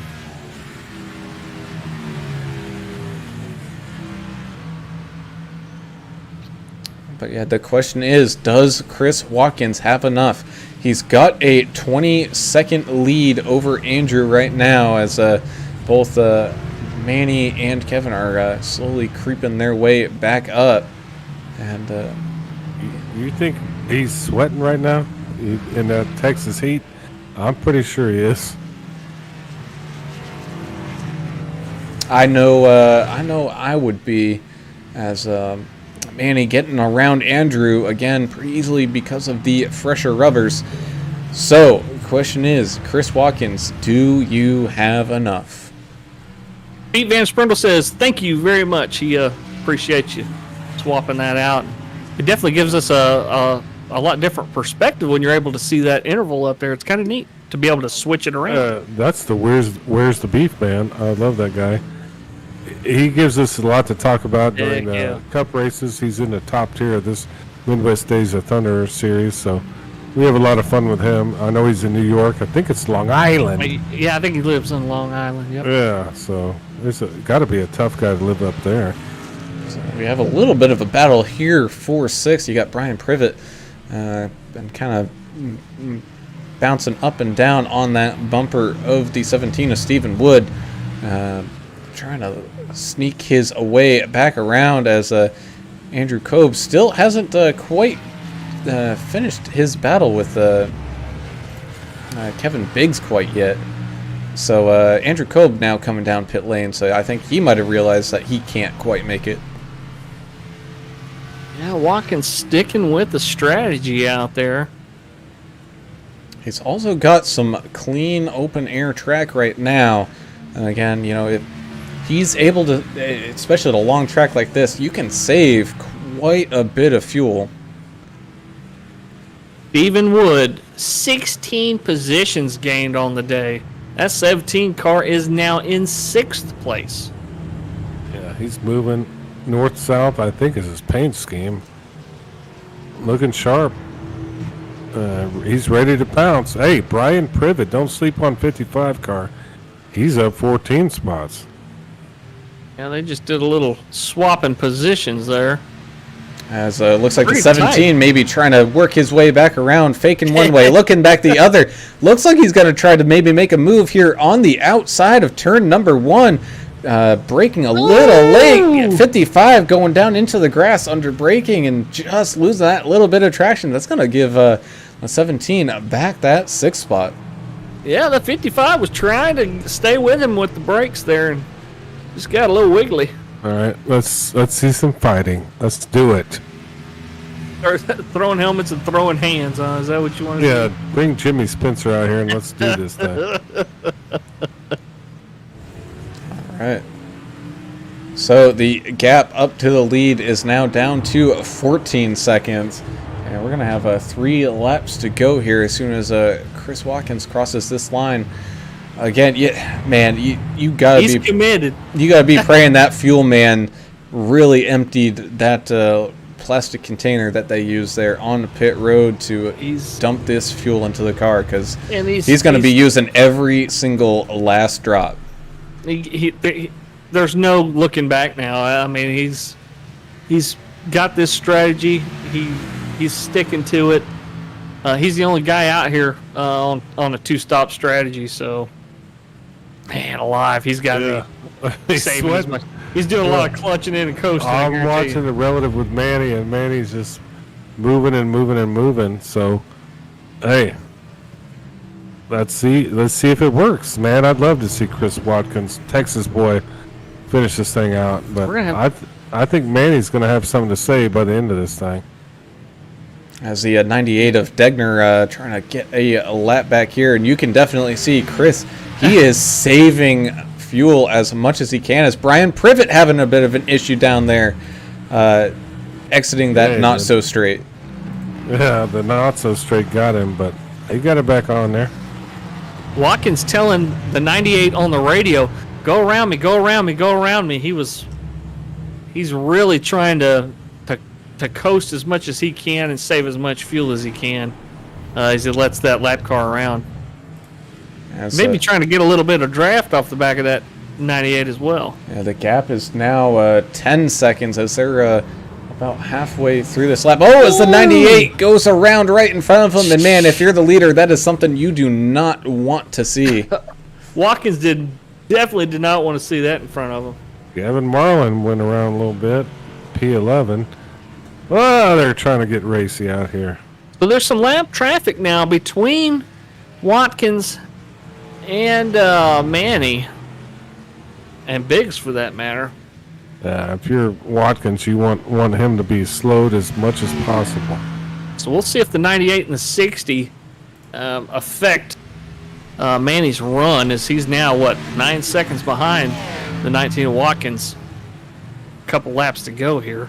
And I think, fortunately for Manny, when they kind of get through this section, there's going to be a nice straightaway on that start-finish line to maybe get a pass completed without losing too much time, as they kind of come through those little S's and make a turn on the final turn.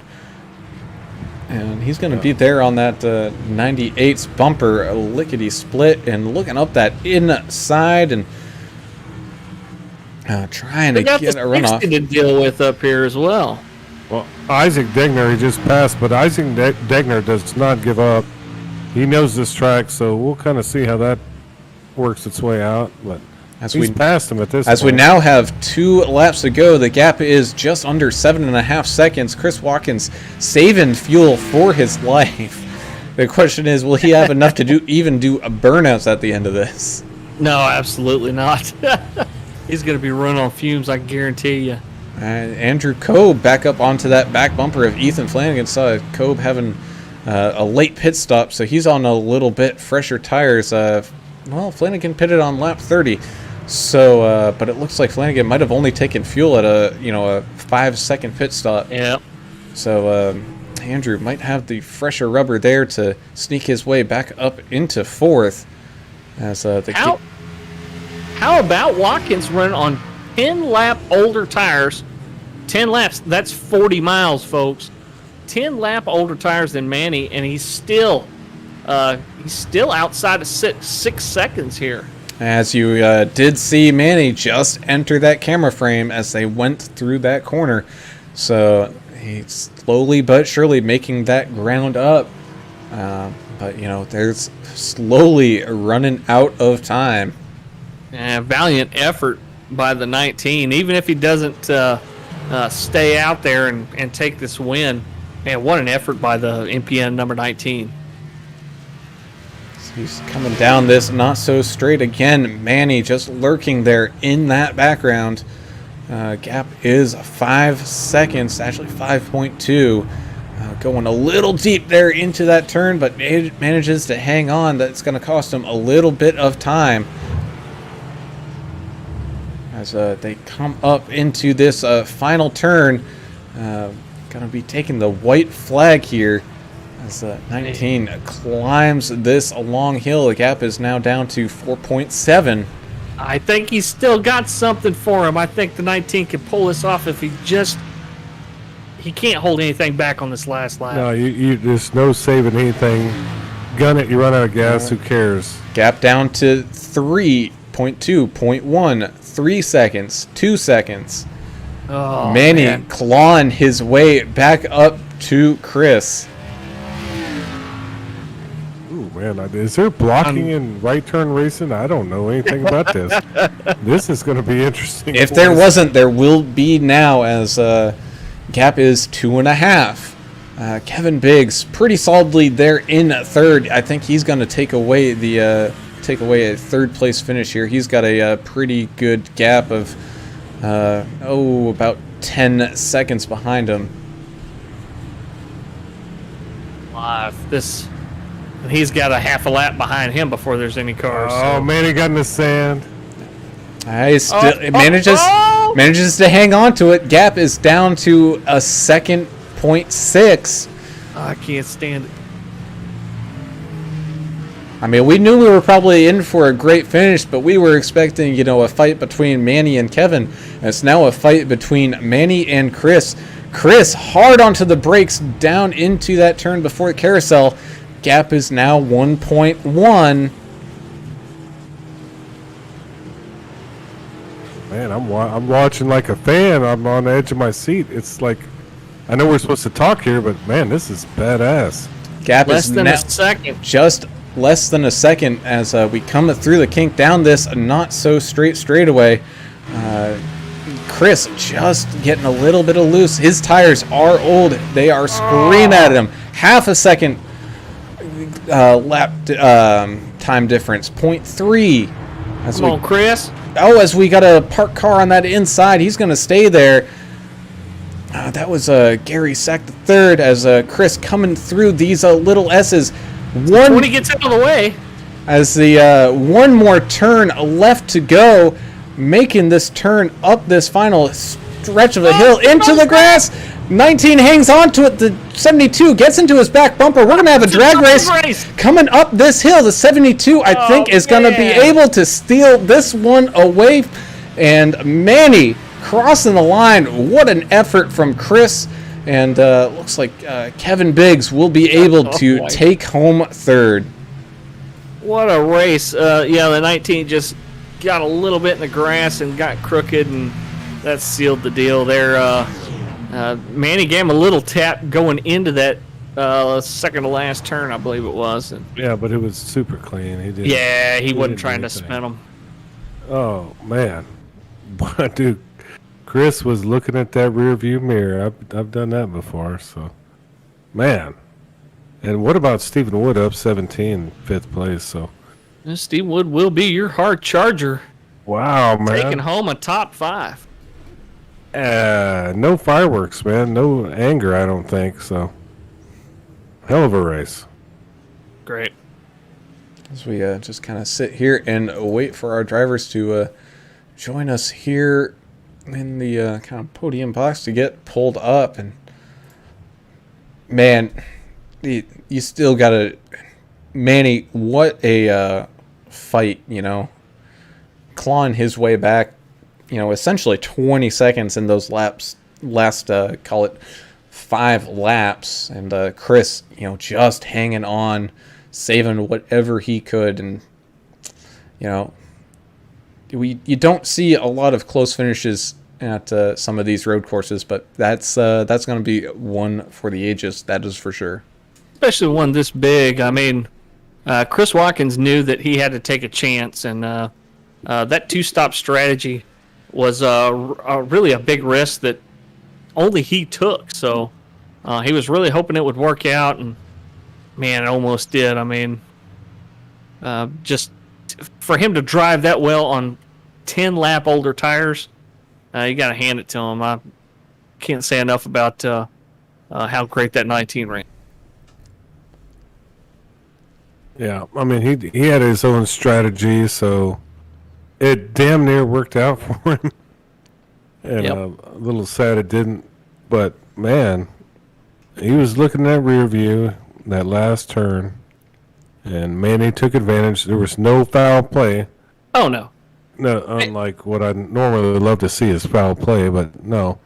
Clean racing, and congrats to the fastest chicken in the South, I think, what we got here. Yeah. Zaxby's car. The fastest chicken in the South. Yeah, congrats to Manny Valdez. I was definitely pulling for Chris, but always exciting to see the 72 run, and the amount of talent this cat has. It's really hard to fathom. As he does a nice little long burnout here before flipping it around halfway down the pit lane. Yeah, we'll bring Manny in here in just a minute. He's sitting there in the Podium Finishers channel. Just let him enjoy his burnouts before we bring him in here. Don't soak this one in, man, because you fought.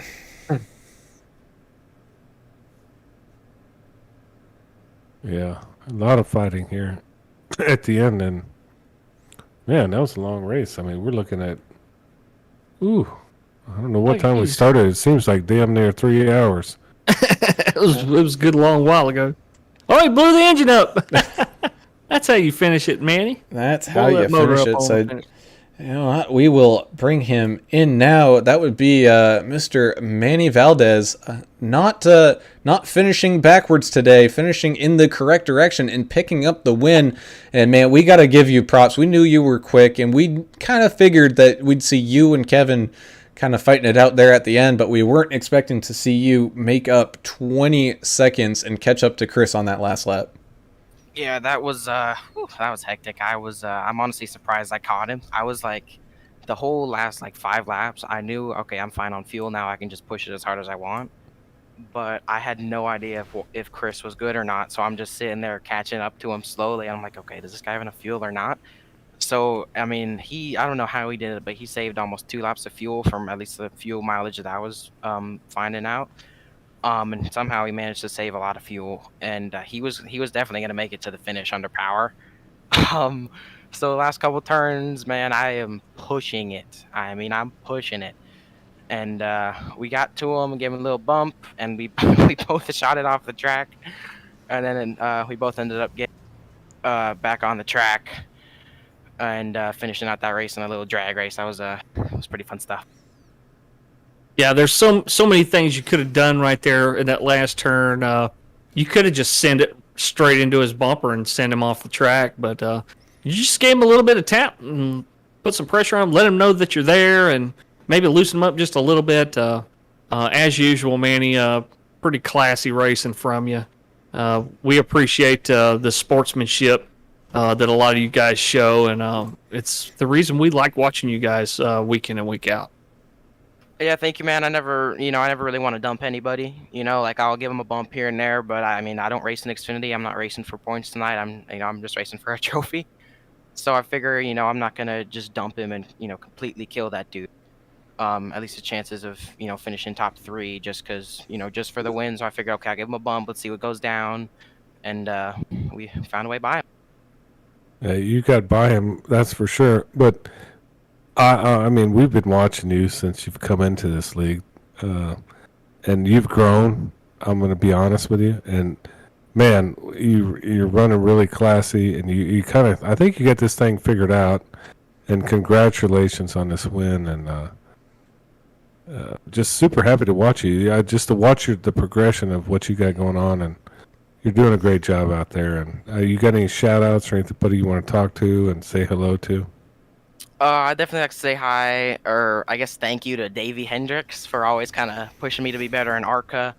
In Xfinity, I would like to say thank you to Biggs, because I mean, every single week, every time I'm down in Xfinity, he's always pushing me to, try to get faster in any way possible to beat him.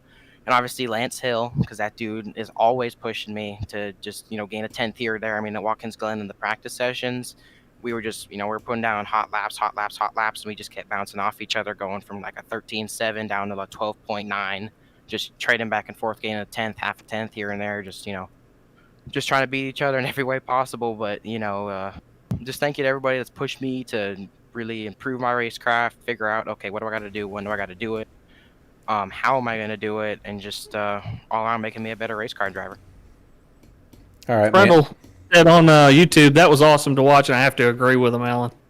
Absolutely. It was, not a finish you typically see at a road course, and we kind of owe it all to you, Manny and Chris and Kevin. You all raced a really clean and really good race. And again, congratulations on the win. And we look forward to seeing you at the next race. Thanks a ton, y'all. Have fun broadcasting ARCA this Thursday. That's for Isaac. Isaac will do that. Isaac Wilson. We'll do his broadcasting, which will be cool. I'm going to watch that as well. Yeah, so we'll now pull up Mr. Chris Watkins of the NPN kind of motor crew here. And Chris, man, we're not supposed to take favorites up here, but we were pulling for you, man. Yeah, I knew I had nothing for him heads up. So I figured if I could beat him on fuel mileage, maybe that was my only gamble. And I sputtered coming up the hill to the finish line. So, oh man, yeah, I was saving as much as I could, and he still got me, but it was fun.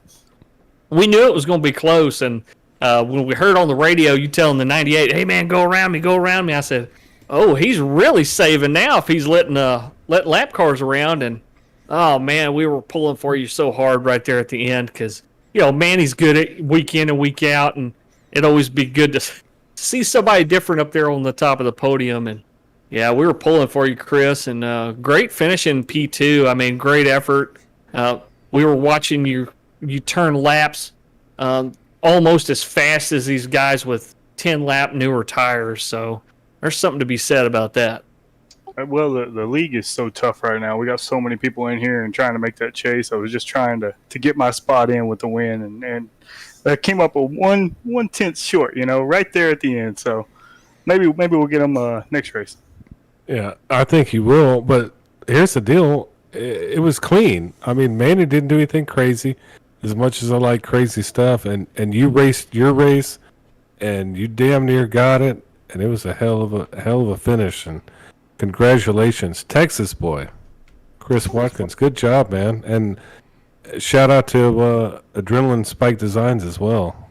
We've been talking about y'all, and good to see you finish P2, man. A good strategy too, something different, Yeah, I was talking to my teammates during the race, and they were like, "We're going to pit short," and I was like, "I'm going to try to gamble. I'm going to try to go for it." And I was the only one, but thanks to MPN and Adrenaline Spikes and you guys for putting on the broadcast. It's going to be fun to go back and watch this.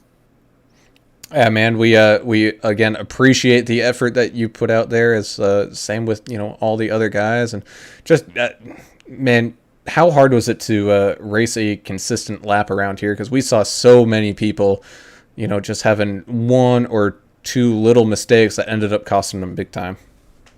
Yeah, I tried to pit early. I think it was lap 8 or so. I tried to pit before the guys in front of me to try to get a lap lead. And when I come out of the pits, I missed corner 2 and just went off in the grass. And I was like, well, that didn't do me any good. So it was very tough to stay consistent, especially when you got Manny and Kevin coming at you there at the end. I was like, okay, both of them are coming. I got to worry about it. But it was 3 yellow cars up front, so that's pretty cool. Yeah, no, we'll, again, congratulations on the P2. We look forward to seeing what you can bring the rest of this season, and wish you nothing but the best of luck, man. Appreciate it, guys. Thanks for the broadcast. You bet. Woo, talk about a finish. Yeah, that was nuts, man. Well, they wore me out, I'll tell you that. But man, that's an actual marathon, not a sprint. I've said that 100 times. But man, the 4-mile track. I don't think I could do it, boys. No, Definitely some concentration involved in there. Most definitely. So we'll just let you all know where your favorite driver ended up.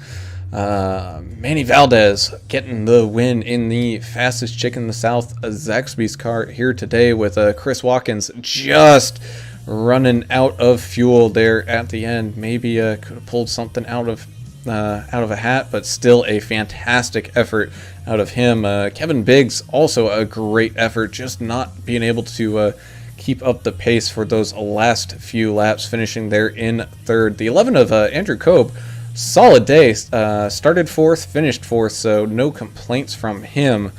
You got the 17 of Stephen Wood, up 17. He's your hard charger of the race, finishing in fifth. Angel Hernandez also getting a pretty good finish there in sixth. Ethan Flanagan finishing there in seventh, with the 55 of Brian Privet up 12 spots, finishing in eighth. You got the in ninth, the 31 of Alan Dixon. Another solid road course showing from him. Just a steady Eddie there. And John Timms is going to round out your top 10. Gavin, son of Jarrett Marlin, number 7 car, finishing 11th place. Great learning experience for Gavin, running on these big long road courses. It's not his cup of tea or what he does professionally, but it's always good to get your feet wet in something that you're not comfortable doing. Maybe the 28 of Gary Sargent in 12th, the 90 of Carlos Ramos in 13th. The 98 of Degner, your first car 1 lap down in 14th. It's hard to believe we had 13 cars stay on the lead a lap today. I think that halfway competition caution may have helped that along. The 60 of Alan Kewins finished 15th, also 1 lap down. The 20 of Timothy Jones in 16th. The 89 of Gary Sack in that UPS car in 17th. The 84 of Mike Hornbeck finishing 18th. It could have been a lot worse for Mike. He lost the front end of his car pretty early on. And the 64 of Anthony Fry rounds out your top 19. He finished 6 laps down. Yeah, and if I'm talking about you, you had a bad day. I'm sorry. I'm usually with these guys, and I feel for them. But 20th, angry idiot Tim Harmon, the number 73 car. 21st, Eric Fiorello, another angry idiot, had a tough day. 21st. In 22nd place, Christopher Wages, the number 13 car. 23rd, John Neidig Jr. I didn't see this happening. He's down 14, number 8 car. But hey, that guy's tough. He'll be back. And then 24th, Isaac Wilson. He's actually up 1. So He has some connection issues too, man. yeah, That's he had a tough. rough race. A great paint scheme. He does a lot for the veterans. He talks about the veterans. So check him out. 24th and 25th in the number 37 car, Matthew Spires. So that will do it from us here at Road America. It's been a fantastic race, and you got to definitely get your money's worth here tonight. You can look forward to listening to us again tomorrow night as MDOT TV goes and broadcasts the HCK Beagles Super Speedway League. They're going to be at Talladega, and then you can also check us out again on Wednesday as we check out the Vigilante Racing League as they have their last recruitment race before the regular season. As always, thank you to Adrenaline Spike Designs for the series sponsorship. That's your bunny's definitely going into a good spot. That is for sure. But I'm Alan Brown, and for Alan English and Adam Turner, we're signing off for the night. Have a good one. We gone. See ya.